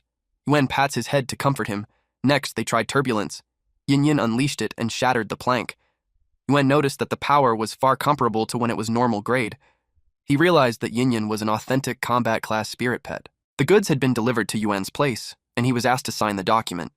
Meanwhile, Smarty suggested that they test Yin's skill again because he bet that she could now pierce through an iron plate. Yuan refused because they had done it several times already, so Yin was already tired. He opted to let her have a good rest, and he pointed out to Smarty that 100 Question Beast was a different type, and he would have a use in a while. Smarty encouraged him to tell him whatever it was. Yuan instructed him to feed those 2 web-spraying spiders. Smarty was nervous when he did that, because he might get bitten. Yuan noticed that fearing arachnids was the instinct of most spirit creatures. Yuan was just teasing him and helped him later on. Then he instructed him to record the information of the spirit creatures in the store. From then on, matters to the data would be handed over to Smarty to manage. Smarty noticed that the web-spraying spiders were emitting different lights. The one on the left was green while the right one was purple. Yuan knew that it was the sign that they were about to advance in rank. They sprayed webs and turned themselves into a cocoon. Smarty was impressed that Yuan had made those 2 advanced at the same time. Yuan explained that it was the same with the iron-horned rhino ox back then. They were already in a state awaiting evolution, but unfortunately met with an accident and were heavily injured. After replenishing enough vitality, advancing was just a matter of course. 2 hours later, the spider came out. One of them had an evolutionary direction towards prehistoric reversion. Its exclusive trait was fierce poison, which causes its body, including the webs, to carry intense toxicity. The other one went on a spiritual mutation. Its exclusive trait is sticky web. It increases the stickiness of the web, making the web-spraying spider's controllability stronger. Smarty was amazed that they were actually completely different evolutionary directions. Yuan admitted that he didn't expect it either. It seemed like Brother Yang had laid a good foundation. Smarty asked if they were going to sell them. He already registered the shop on StarNet. Yuan decided to take a look. He asked why they still have to input a shop name. Smarty specially left it for him so he could participate too. He started typing. He chose the name No Lost Spirit Creature Store, and his username was Deep Mountain Old Forest. Smarty commented that he went through so much trouble to apply for the shop, and it was given an old-fashioned name. After that, Yuan confirmed if the StarNet receiver had been installed. They still have to test the StarNet card later. He was informed that it was almost done. He scanned a card. They were impressed with its scanning. Yuan tapped the card on the pots, and then they went inside the room where the spiders are. Smarty asked if those spiders needed to be scanned too. Yuan replied that it was the top priority, and then Yuan playfully scanned Smarty like he was attacking him. After playing for a bit, their background changed. Smarty asked where they were. Yuan told him that it's the storefront inside StarNet. The complicated application procedures weren't just for an ordinary online store. Smarty was impressed by how big the place was. It was twice the size of their home. Although StarNet was a world composed entirely of data, the data actually exists in reality. It's just presented there in the form of a virtual image. Smarty wondered why the decorations from their home weren't there. Yuan replied that it was because the decorations inside StarNet cost extra money. It was for such a practical reason. Yuan learned to navigate the menu bar. And after that, they went to the StarNet community to look around. Yuan told him not to run around. Smarty's eyes sparkled when he saw a pig that could serve at least 80 meals of braised pork. Then he pointed out a store to Yuan. It was a furniture decoration store. Yuan decided to check inside for furniture that they could decorate the shop with. An intelligent robot approached them and asked what furniture they needed. Smarty was in awe when he saw it. Yuan expressed that he wanted 2 flower stands and a 1.5-meter high counter. The robot led the way and brought them to what they needed, but it made them pale as their jaws dropped. Yuan decided not to buy for now, and even if they had the money for it, he doesn't think it was the way to spend it. Smarty was thinking that as long as he puts 120% effort, it's not impossible to handcraft it. Yuan asked the intelligent robot for the cheapest chairs. At the very least, they had to buy a few chairs so the guests would be comfortable when they came. But it was worth 15,000. Smarty haggled 1,000 Federation coins at most. The intelligent robot simply informed him that it was not at the scope of his authority. It made Smarty sad that haggling didn't work. Yuan comforted him that it was not him. It was just that the other party was a robot. They visited the bookstore next. Smarty asked what for. Yuan reminded him that he plans to take the creator exam, so it was a given that he has to buy textbooks. He gets overwhelmed with the number of books inside, so he entrusts Smarty to choose. Smarty started saying the titles to the intelligent robot, and in total, there were 327 books with a catalog included as a gift. He was asked if he wanted them to be packaged. Yuan told the robot to package it into a knowledge chip and send it to the address that he gave. The robot asked him to sign the confidentiality agreement and promised that the purchase books would not be used by anyone other than relatives. Otherwise, the Creators Association would pursue him for liability of leakage. Now that their business was done, it was time to go back. Yuan commented that the intelligent robot was really nice. He also considered getting one to watch the store. When they showed up, someone was spooked. She noticed that he used in-store teleportation, so she asked if he was the owner. She complained that their shop doesn't even have a single intelligent robot. She could only wait there foolishly, not knowing when he would come back. He apologized and explained that the small shop had just opened, and they haven't had the time to prepare an intelligent robot yet. Deep inside, she was annoyed that this little girl was at the same age as Jue, and yet she acts high and mighty. She called him uncle and asked how much for those 2 spiders. Yuan was dumbfounded that he was addressed as uncle. The customer wanted Yuan to introduce him to the spiders and tell them their prices too. She also demanded him not to charge too high since the shop's name was No Loss. Smarty rolled on the floor, laughing when she called Yuan uncle. Yuan informed her that the smaller one with long spent weaving legs was a web-spraying spider that has awakened the exclusive trait Sticky Web. She realized that it wasn't poisonous. Then he showed her the larger one. It was a greenish web-spraying spider, and its exclusive trait was Fierce Poison. She was surprised and lost her balance. She fell on the floor, and her bee head was accidentally removed. It revealed her baldness. When Yuan saw it, he compared it to a braised egg. But he couldn't roast her since he's a professional. He endured and maintained his professional demeanor. But Smarty drooled and just said braised egg up front. Yuan was horrified. The girl touched her head and realized that her bee hat was gone. She turned red. She tried to explain that it was the after effect of treatment after being stung by a ghostly thorn bristle spider, and it would grow back in a few months. She made sure to emphasize that she's not a braised egg. The ghostly thorn bristle spider somehow heard it before. Then he asked if she was interested in spider-type spirit creatures. She was speechless. He probed her for an answer, and that made her annoyed. She clarified that she doesn't like spider-type spirit creatures at all. Yuan then asked why she was looking for spirit-type spirit creatures, and even coming into contact with a dangerous type like the ghostly thorn bristle spider. She admitted that it was because her affinity direction was spirit-type spirit creatures. Having heard that, Yuan agreed in his head that there were types of affinity that don't quite fit a person. And the person who hates spider-type spirit creatures the most just happens to only be able to contract spider-type creatures. But from another angle, Arachnida was also an exceptionally broad category of spirit creatures, so her development direction was exceptionally broad. Moreover, she was actually effectively treated after coming into contact with a ghostly thorn bristle spider, which means that she has the power of money. Funnily, if it was him, he would definitely suggest she find a place to bury herself first. She told him that what she wanted wasn't there. Yuan stopped her from leaving. He told her that if she needed one for combat, then control and poison use were both popular types, and they both have exclusive traits. She argued that the exclusive traits of those two web-spraying spiders were too weak. She just wants to contract a spider-type spirit creature with strong control abilities. Yuan was dumbfounded that she considered those too weak. She clarified that it had nothing to do with the strength of those two, and she just wanted to grind for a web-spraying spider with the exclusive trait Transparent Web, even if she had to go the custom order route and buy a few elite-grade epic quality ones. Yen could tell that the girl was both rich and stubborn. Transparent Web was an extremely rare exclusive trait. Even with custom orders, if luck was bad, they might not get it even after grinding through 10 or 20 web-spraying spiders. But Yuan thought that he might be able to do it. He told her that he might be able to get it. He asked how many she wanted. She was offended and asked him if he thought she was innocent, cute, and gullible. She told him that even if he was a little handsome, she won't easily believe him. Yuan was getting annoyed, but he got sidetracked when it sank in that she said he was handsome. He was determined to get this order not because she has a sweet mouth, but because he can't bear to see this sick little girl continue to hit a wall everywhere. Yuan was just too kind. He told her to suit herself and maybe, eventually, when she grinds through 100 shops, she'd find the web-spraying spider that she wanted.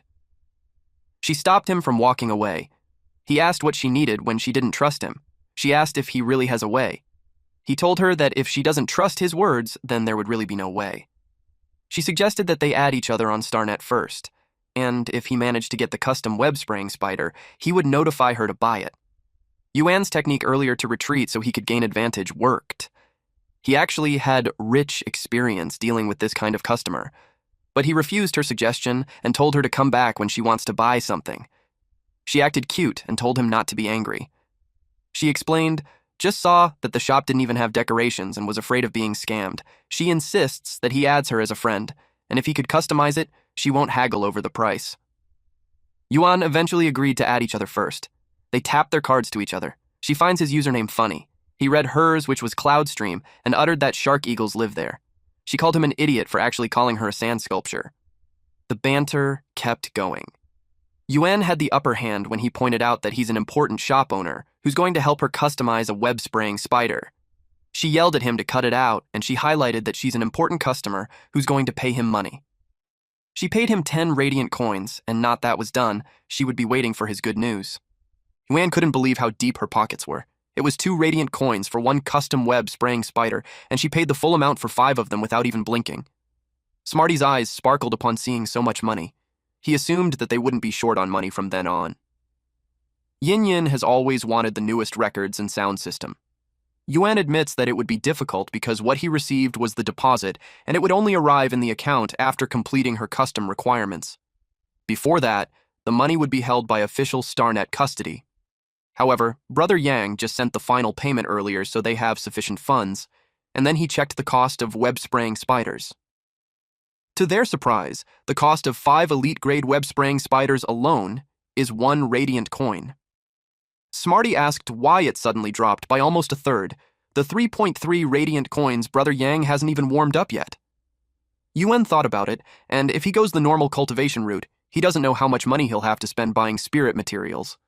Now he knows why that braised egg girl gave 10 radiant coins so decisively. After seeing their financial status, Smarty became gloomy. He started to question if a small shop on StarNet could really earn back the capital. Yuan told him that now that they had an intelligent robot for the store, they don't need to worry about it as much. But he definitely has to be thrifty. He doesn't know how much more expenditure was needed to expand the storefront. Smarty was doubtful because before they left, not a single customer came, and the old model robot he brought looked stupid. He told him to look at the bright side. As long as they do a good job on Braised Egg Girl's order at least, they'll have a large amount of funds in the future. That didn't cheer Smarty. He looked defeated as he went upstairs to play with Yin Yin instead. Yuan assured him that he'll earn it back very quickly. He went to ask Mobius. He went to his space and asked if he's around because he wanted to talk about the spirit creature for his next stage of lock spirit. Mobius told him that it wasn't okay. He lectured him to spend money sparingly because resources were limited and they must strictly control it. Yuan agreed that money was important, but improving one's strength would also allow them to earn more and faster. Then he informed him that he already had considered the next spirit creature for his next stage of lock spirit, but he still wanted to hear his opinion. His target was a spirit siphon goldfish. Yuan didn't expect Mobius to be this easygoing. Mobius had no issue with the spirit siphon goldfish. However, he did warn Yuan that the spirit required for it to rank up was more than 10 times that of other spirit creatures at the same level. Yuan accepted this without hesitation. Although Yuan wasn't completely certain, he could vaguely sense that whenever his mental power weakened, Mobius would compress it to protect him. Because of that, Yuan felt responsible for finding a way to help Mobius recover as quickly as possible, and Mobius trusted him with that task. With that settled, Yuan activated the StarNet search function. He was immediately stunned. With just a simple search, rows of storefronts appeared around him, almost forming an entire spirit siphon goldfish street. Unfortunately, most of them only sold normal grade ones. What he really wanted were elite grade options.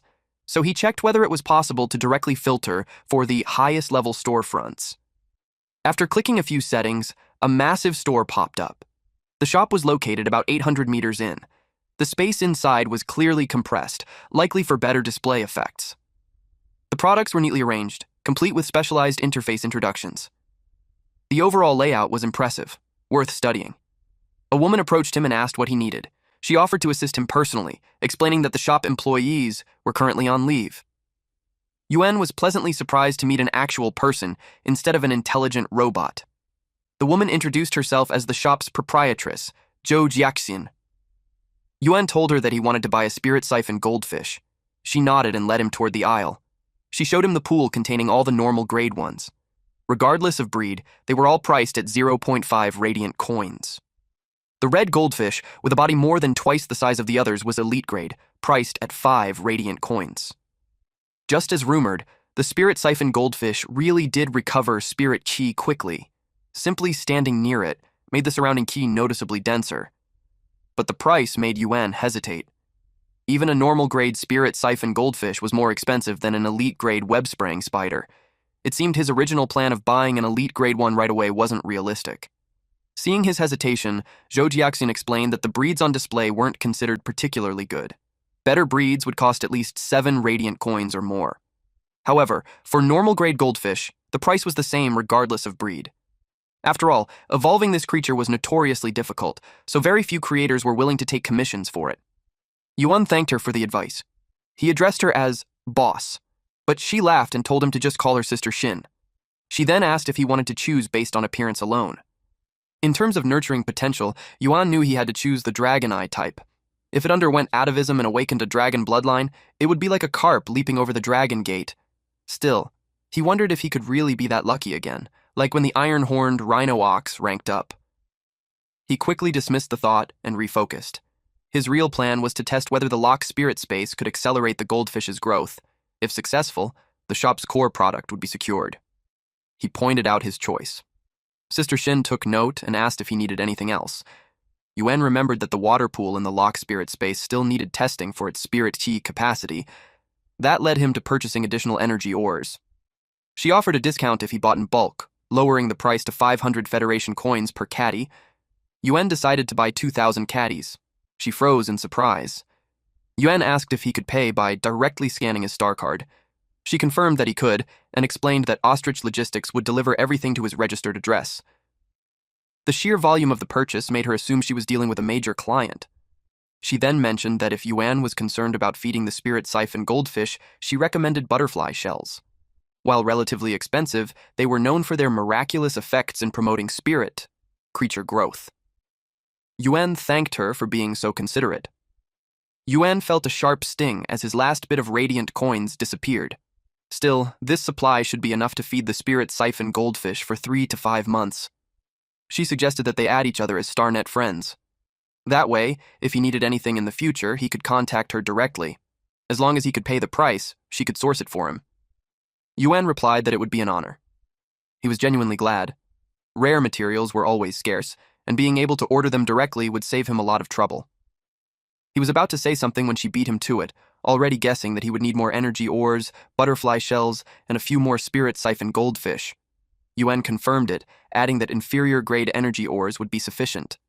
Higher-grade energy ores contained purer spirit ki, while inferior ones were usually only suitable for nurturing normal or elite-grade spirit creatures. Still, the sheer scale of Yuan's consumption made her curious just how large his spirit creature breeding base was. Deep down, she believed that heaven rewarded those who persevered. If she could secure Yuan as a long-term client, her shop would enjoy a steady stream of orders. To strengthen her competitive edge, she came up with an idea. She offered him special services reserved for long-term customers.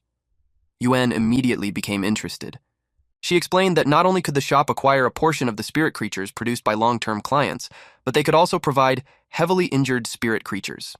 These were guaranteed to be fresh, high-quality spirit materials. Yuan's eyes lit up. He asked when the next batch would arrive.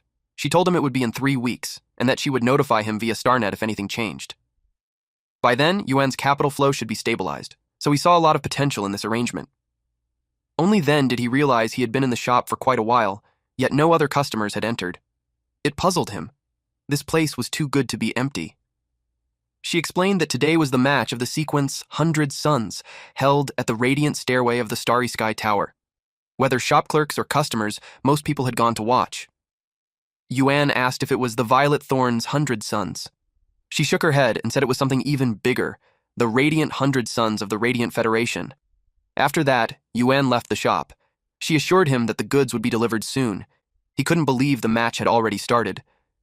He quickly checked a ticket availability, hoping there were still high platform seats left. He didn't want to miss it. His steps quickened. He was eager to see what the strongest combat professionals of the Radiant Federation's younger generation looked like. He also wondered just how large the gap was between them and Xiaoqi. The event venue was located at a high elevation, and even from outside, the cheers were deafening. Yuan couldn't help wondering why there were still areas inside the StarNet that required climbing stairs. By the time he reached the top, he was visibly tired. Luckily, high platform tickets weren't restricted. Hearing the crowd roar, he grew curious about who they were cheering for. That was when he spotted Cloudstream, the bee-girl, cheering enthusiastically.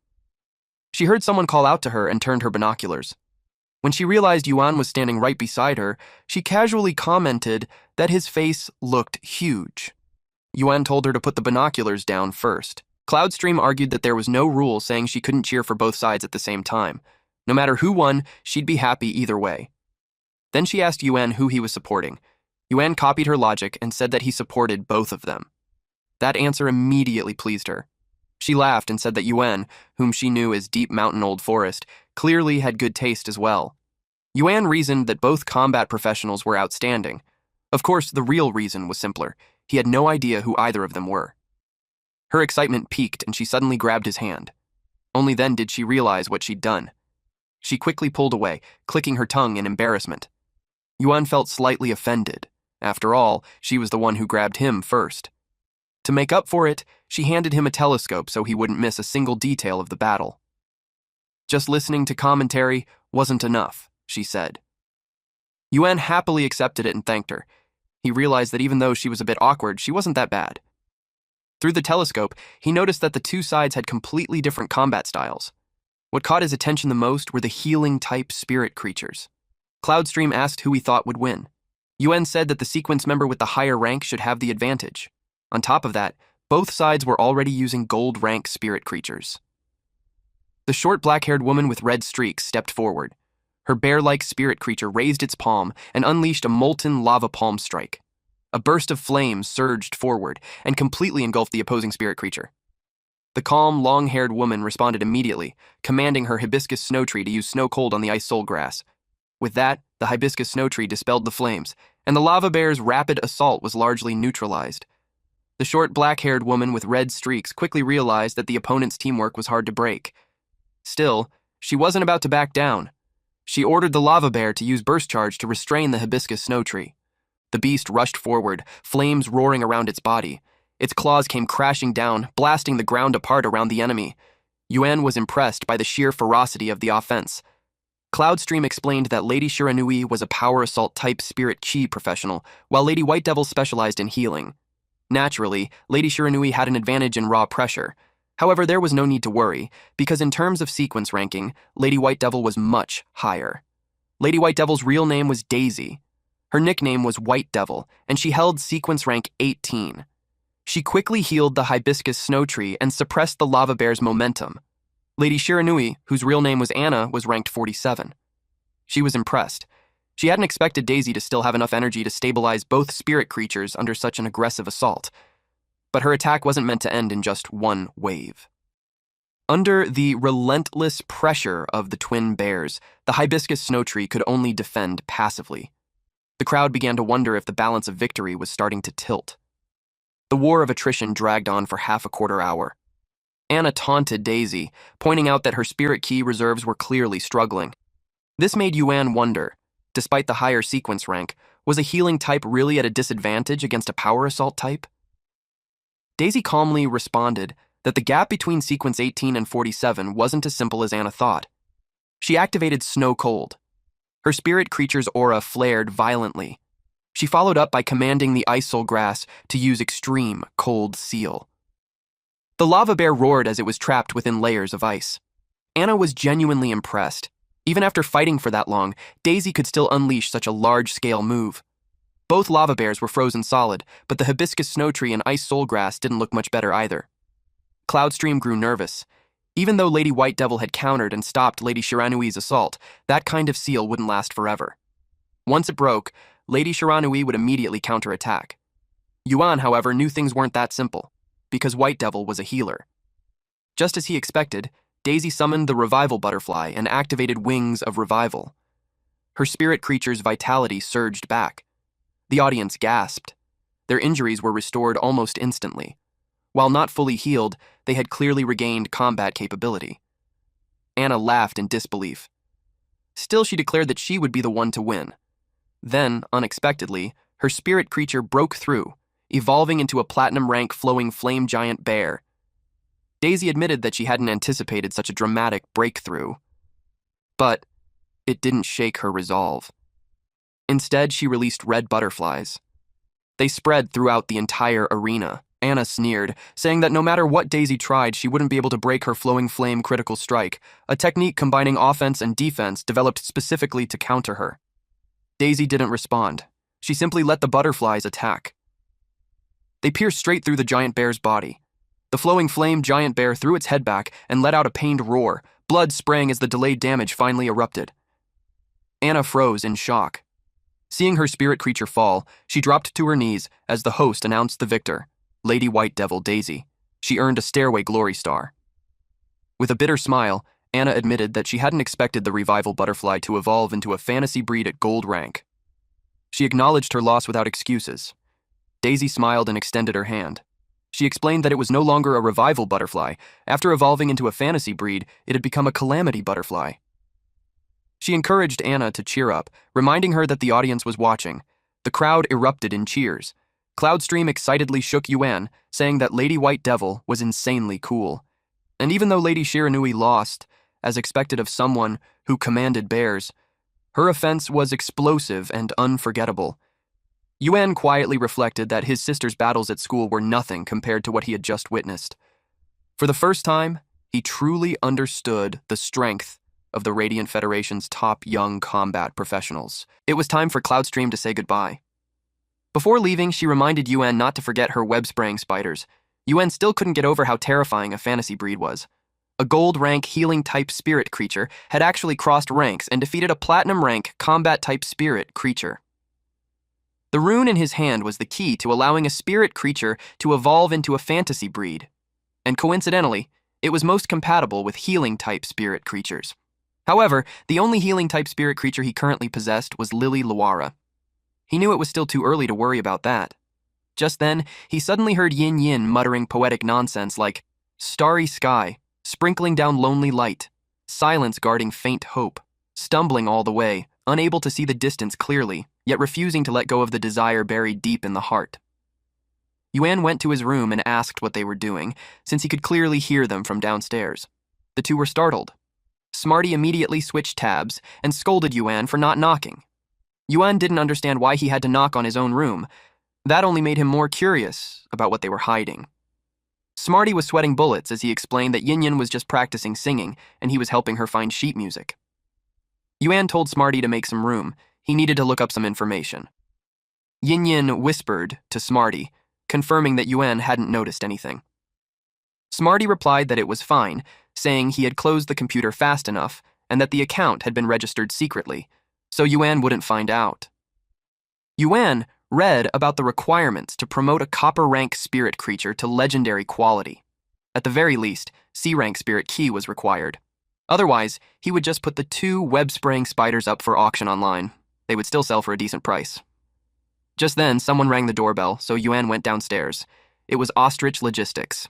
Courier 457 had delivered the goods Yuan purchased on StarNet right on schedule. The senior courier urged his rookie partner to hurry up and move the valuable items. Smarty grew curious. Yuan casually explained that it was all for the store's future development. The girl carried several boxes while introducing herself as Ah Neng, then quickly corrected herself, saying she was Rookie Courier 3451. Seeing that she was holding the boxes improperly and that they were about to slip, Yuan stepped in and offered to carry them instead. The fishbowl on top suddenly tipped over. Smarty lunged to catch it. He caught the bowl, but water splashed all over his face. He hurriedly checked whether the fish was still inside. Fortunately, Yin had already caught it. The senior courier immediately scolded the rookie for almost causing an accident. She apologized sincerely. Yuan waved it off, saying it was fine. Everyone slipped up sometimes. Meanwhile, Smarty was drooling as he stared at the fish. Seeing the boxes piled up inside the shop, Yin was amazed. Smarty asked if they were opening an ore farm. Yuan explained that only by expanding the scale could they increase profits. He also couldn't help noticing how strong the new courier was. Being able to move 2,000 caddies of energy or into the room was no small feat. Even with spirit key reinforcement, training to that level from a young age was still impressive. Yuan told them to go upstairs and play, while he entered seclusion for cultivation. He also informed Smarty that all the materials from the knowledge chip had already been uploaded to his StarNet account, so he should hurry up and start studying. Smarty replied that he understood and grabbed the biscuits before leaving. Yuan activated the lock spirit. Next, it was time to level up the fish. An hour later, the fish no longer fit inside the fishbowl. Yuan realized that the spirit key consumed to advance from normal grade to elite grade was several times that of the green creeper. Yet the spiritual power feedback he gained was roughly the same. Now it made sense why the spirit siphon goldfish was infamous for being difficult to raise. He wondered how he was supposed to move that much more spirit key into the lock spirit space. 2 days later, the fish was transferred into a large spirit transformation pool where it could move freely. Mobius complained that he was jealous. Unlike him, the fish wasn't lonely. And unlike him, Mobius was constantly being interrupted for no reason. Yuan dumped more energy ores into the pool while telling Mobius that he hadn't helped at all. Over the past few days, Yuan had personally moved more than 1,000 caddies of ore. Mobius retorted that he was still in a spirit body state. Yuan had finally reached the limit. The spirit key concentration inside the lock spirit space was fully saturated. If Mobius wanted to increase it further, he would have to wait for the next advancement. Mobius replied that as long as he could continue evolving, the upper limit would keep rising. At the moment, it was probably only about 5 times higher than the outside world. Yuan watched as the spirit siphon goldfish continuously absorbed spirit key from the space. He had high hopes for it. It was destined to become the shop's future signature product. Still, it would be even better if it could awaken a dragon species bloodline. He had specifically chosen the dragon eye breed for that reason. Mobius reminded him that it would require dragon beast blood, which would be extremely expensive. Yuan agreed. The biggest issue right now was still money. The only solution was to rapidly level up spirit creatures and earn the price difference as fast as possible. He brought out several boxes, prompting Mobius to ask what they contained. Yuan revealed that they were the web-spraying spiders. The sales of elite-grade green creepers had been decent, but he still needed products with more distinctive traits. Mobius asked why the spiders had to be moved into the lock spirit space to level up. Yuan explained that the spirit Qi transformation speed inside the lock spirit space was also 5 times faster than outside. With that, he got to work. The spider's quality was successfully raised to epic grade. Yuan was relieved. Upgrading them to epic grade had only taken a little over 2 hours. Outside, it would have taken at least a dozen. Just then, he received a message on his phone. As expected, one spider was priced at 1.1 radiant coins, while the other reached 1.3 radiant coins. Encouraged, Yuan planned to put the remaining 2 up for auction as well. His immediate goal was simple: earn his first small target. Mobius commented that Yuan was slowly turning into a money grubber. Then another notification popped up. Yuan had received a 500 Federation coin tip from Lord Sun Lin, along with a message encouraging him to keep up the good work and maintain daily live streaming.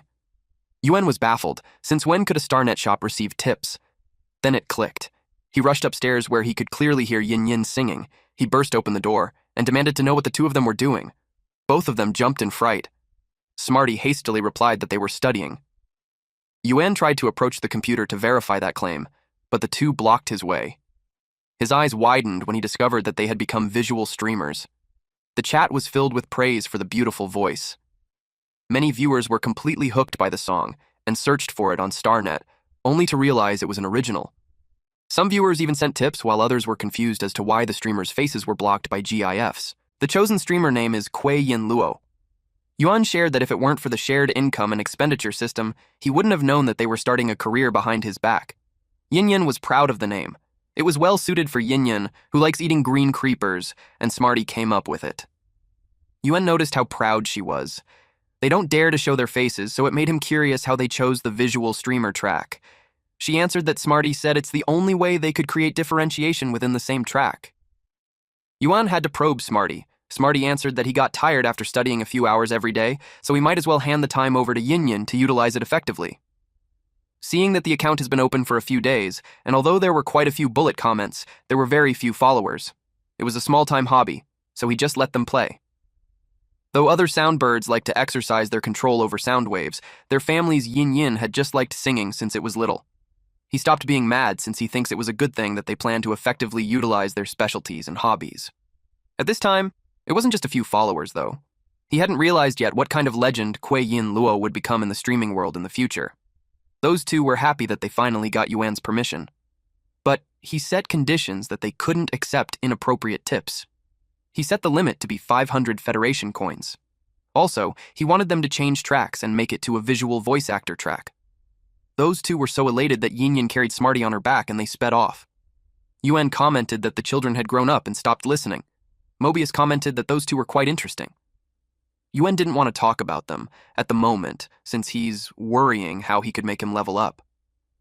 The spirit Qi concentration in space has also reached a bottleneck, but it still can't quite keep up with the consumption volume of his nurturing spirit creatures. The prerequisite for leveling him up was to first nurture other spirit creatures to level up. Even though he could accelerate the process by transforming spirit Qi, he's limited by his own spirit Qi professional rank, so the efficiency was limited. If he wants to accelerate the process, he needs Mobius's level to increase. It was simply a vicious cycle. Mobius suggested pursuing high quality since it costs so much money, but that won't do. Only by improving the quality of the spirit creature could the spirit creature's level be brought out. He hoped for every single spirit creature to realize their own value. If the Dragon Eye Spirit Siphon Goldish is to advance, it needs at least 3 drops of Dragon Beast blood. For Lily Luara to attempt legendary grade quality, it needs 1 portion of Revival Soil, 2 Redwood Tree Cores, and 1 liter of Flora Spring Water. With that requirements, he had to call Sister Shin. She answered his call, but she was surprised when she heard that he wanted a Dragon Beast blood because that item wasn't cheap.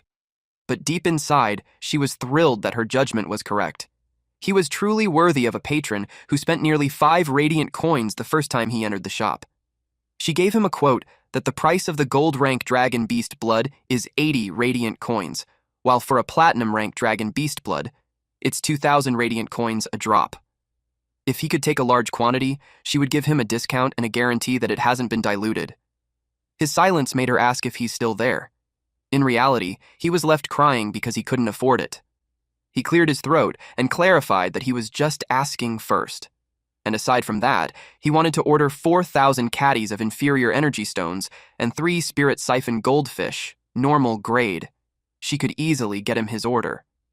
After the call, she calculated based on the restocking speed and expects that he would be needing the dragon beast blood by the next time he comes.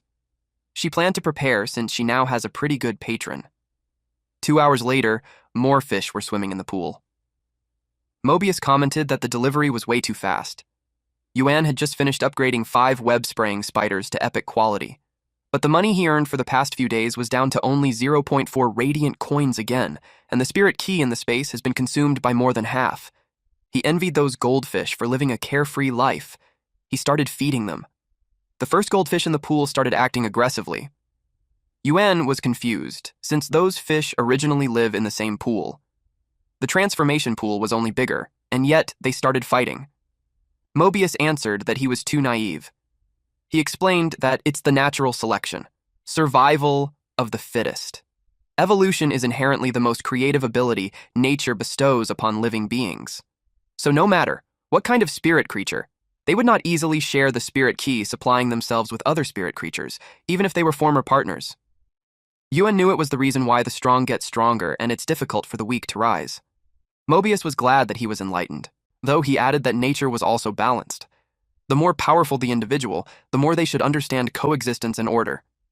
His calm mind temporarily eliminates the aggression of the dragon eye spirit siphon goldfish, and barring any accidents, he expects the other 3 to evolve to elite grade in 5 days.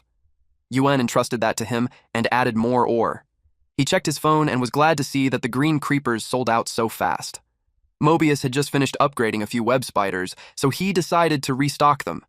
Yuan realized it was time to deliver to that braised egg, so he left. He entered his online shop and saw someone arguing when the shop already stated that the product was sold out.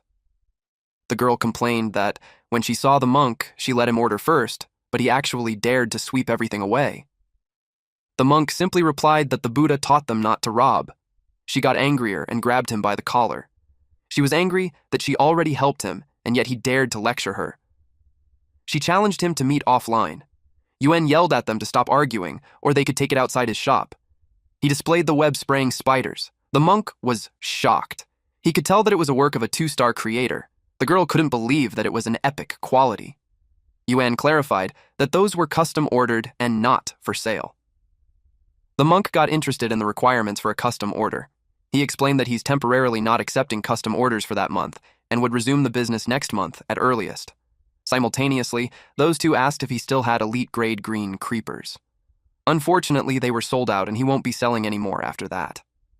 He introduced them to his next products, which were copper-rank green creepers and an elite-grade spirit siphon goldfish. He opened pre-orders for it. The girl offered 5 radiant coins to order a copper-rank green creeper. The monk bids 8 radiant coins for the spirit siphon goldfish. They both wanted those to be reserved under them so it won't be snatched away. Given their stance, Yuan realized that those 2 were used to buying when he even researched about the market price. He warned them that if they argued again, both of them would go straight into the shop's blacklist. He didn't know that those 2 were actually working together behind the scenes. Yuan was left exhausted. He realized that he had to set up the shop rules immediately and then placed it in the most conspicuous spot. The monk said that he would be waiting for his good news, then turned around and left. Seeing that the girl was still standing there, Yuan asked if she had other business. He told her that he no longer had any spirit creatures available for sale. She hesitated for a moment before asking if he could heal a spirit creature. That immediately piqued his interest. She explained that it was a spirit creature with a damaged foundation and serious injuries. Yuan said that if it was below silver rank, he could give it a try. The girl was overjoyed. She said that her daughter's spirit creature could finally be saved. Yuan froze when he heard the word daughter. He couldn't quite believe it. She looked about the same age as his sister. She then revealed her daughter's copper-rank spirit creature. While training near a dimensional rift, its roots had been burned by a horn demon. That surprised Yuan. Horn demons possessed horn fire with withering properties. If it struck a plant-type spirit creature, the damage would be devastating. Now he finally understood why the spirit creature's foundation had been injured. She thanked him profusely and asked about the cost.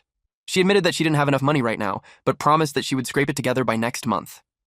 Yuan waved it off, saying it was fine. He didn't have the time this month anyway. He told her to bring the spirit creature next month instead. As for payment, he didn't want money. What he wanted was something else: revival soil. She was stunned, unable to believe that this alone would be enough.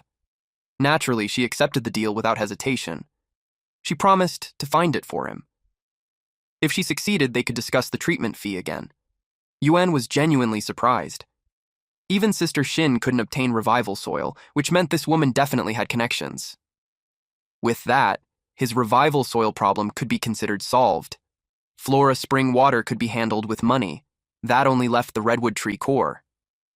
He wondered if it could only be obtained through an auction at the treasure pavilion. Deciding not to think too far ahead, Yuan sent a message to Cloudstream, telling her that the web-spraying spiders were ready and that she should come quickly. Almost instantly, she appeared. Yuan was shocked by her speed. She accused him of cheating. How could he produce 5 epic-quality spiders in just a few days? Even she hadn't expected him to be this fast. She assured him that she would roll the transparent spider silk immediately. After inspecting the goods and confirming their quality, she said she was extremely satisfied and told him to ship them out. Her excitement was obvious. Yuan reminded her that one of the web-spraying spiders possessed the skill Deadly Poison and advised her to be careful with her hair. She immediately snapped back, yelling that she didn't get stung on purpose and that her hair was already growing back. After the payment was transferred, she left. Yuan wondered why she was always so prickly, but at least he finally had capital again. It was time to expand production. He immediately placed orders for more materials so he could keep the money flowing. The butterfly tail spirit siphon goldfish were also selling well, and he needed to restock green creepers as well. Noticing Smarty's eyes bulging, Yuan asked if he'd strained them from studying too long. Smarty said no. It was just that there were concepts he didn't quite understand. He asked about the complexity of spirit creature evolution. Yuan asked him what exactly he meant. Smarty explained that spirit creature evolution didn't solely aim to strengthen survival or combat ability. If that were the case, spirit creatures wouldn't be able to sustain themselves during evolution. The theory was abstract and difficult to grasp. Yuan tried to think of a more concrete example, so he pointed to the green creeper, something Smarty was extremely familiar with since he ate it every day. Yuan asked him to imagine that he was a green creeper and what direction he would evolve in to ensure survival. Smarty answered that he would get rid of the leaves so he wouldn't be eaten, evolve toxicity to avoid accidental consumption, and become extremely durable while needing less water. Yuan imagined a poisonous cactus instead. Then he told Smarty that this line of thinking was completely wrong. Smarty was shocked. He thought his logic was perfect for survival. Yuan then showed him the evolved copper rank form of the green creeper. Smarty immediately realized how different it was from what he had imagined. It was fresh, juicy, and actually tasted good. It practically looked like it wanted to be eaten. Yuan explained that the green creeper's evolution path was equivalent to declaring to all spirit creatures that it could produce food, and delicious food at that. As a result, other spirit creatures would protect it, nurture it, and ensure its survival. That was how it secured its position in the ecosystem. Smarty muttered that if it were him, he'd still choose to evolve into something completely unpalatable. The worse it tasted, the better. Yuan told him that studying too long had narrowed his thinking. That was why he couldn't figure it out. So he suggested going out for a walk. Yin was happy. It had been a long time since they last went out together. Yuan admitted that they'd relied too heavily on online shopping lately.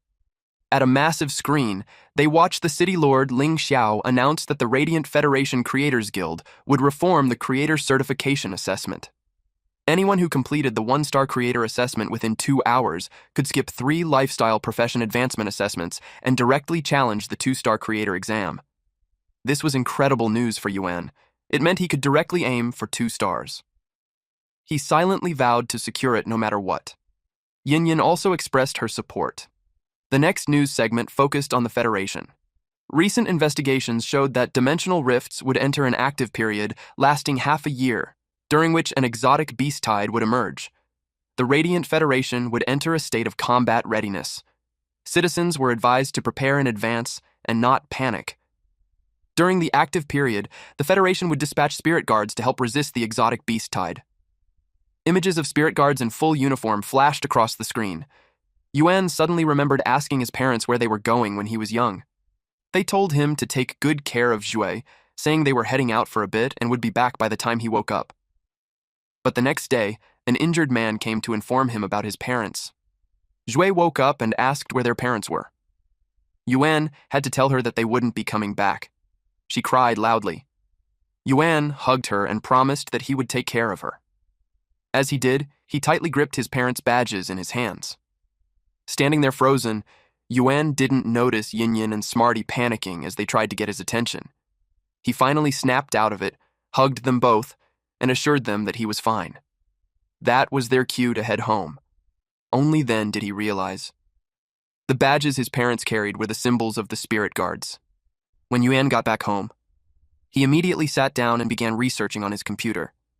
Just as he expected, the dimensional rift that opened on the outskirts of Xia County 10 years ago was indeed resolved by the spirit guards. He read through several news reports. According to the data, a powerful energy source was detected deep inside the rift. He skimmed the news. At 7 a.m., a level 4 swamp dragonfly broke through the defenses, severely injuring 30 defenders before being suppressed by the Wind and Thunder Squad. At 3 p.m., a level 5 rotting bone silkworm emerged, using corrosive attacks and corpse control. The Captain General soon arrived with elite forces and began sealing the rift while exterminating the threat. By 8 p.m., the creature was heavily injured, but the land remained corroded. There were no civilian casualties, though 120 were seriously injured and 53 went missing. The rift was expected to be sealed within 72 hours. The rotting bone silkworm felt painfully familiar to him. He also read that bone-devouring gangrene was a mutual destruction skill, one the rotting bone silkworm could only activate by sacrificing itself when pushed to its absolute limit. Putting all these pieces together, Yuan realized that Uncle Li was a member of the spirit guards. His gaze slowly dropped to the badges his parents left behind. South was lava, north was ice-sealed, the west rose into a vast desert, and the east sank into quagmires. The Radiant Federation existed in the narrow cracks between these deadly zones. Countless spirit creatures roamed within and around its borders. The spirit guards were the guardian organization responsible for handling spirit creature disasters and exotic beast invasions. Yuan wondered if his parents had been stationed at such a dangerous post. They had never mentioned it. He noticed faint inscriptions on the badges. After wiping away the dried blood, the number 2837 appeared. He wondered if that was their serial number within the spirit guards. He tried to dig deeper online. But a red exclamation mark suddenly flashed on the screen. He had triggered a restricted clearance level. Online searches were no longer permitted. He considered asking Auntie Zhang, but she was accompanying Uncle Li for a medical checkup. They were old friends of his parents. Yuan suspected they knew the truth. Judging from Uncle Li's injuries, he was likely a witness to the events back then, perhaps even a spirit guard himself. Suddenly, someone knocked on the front door. It was already late at night.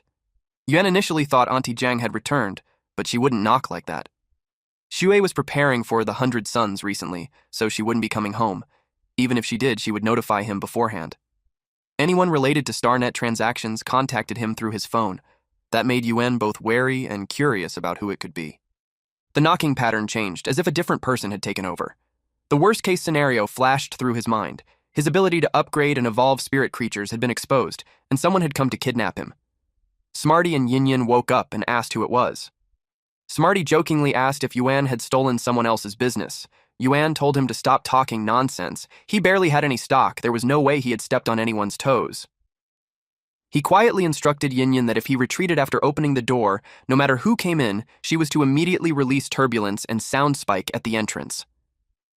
He cracked the door open slightly and asked who they were looking for. Outside stood a man and a woman. The man asked whether he was the child of Lin Jian and Chu Yan. Yuan asked if they knew his parents. The woman immediately took out a badge, clearly knowing he would recognize it. She said softly that she hadn't expected him to have grown this much. She introduced herself.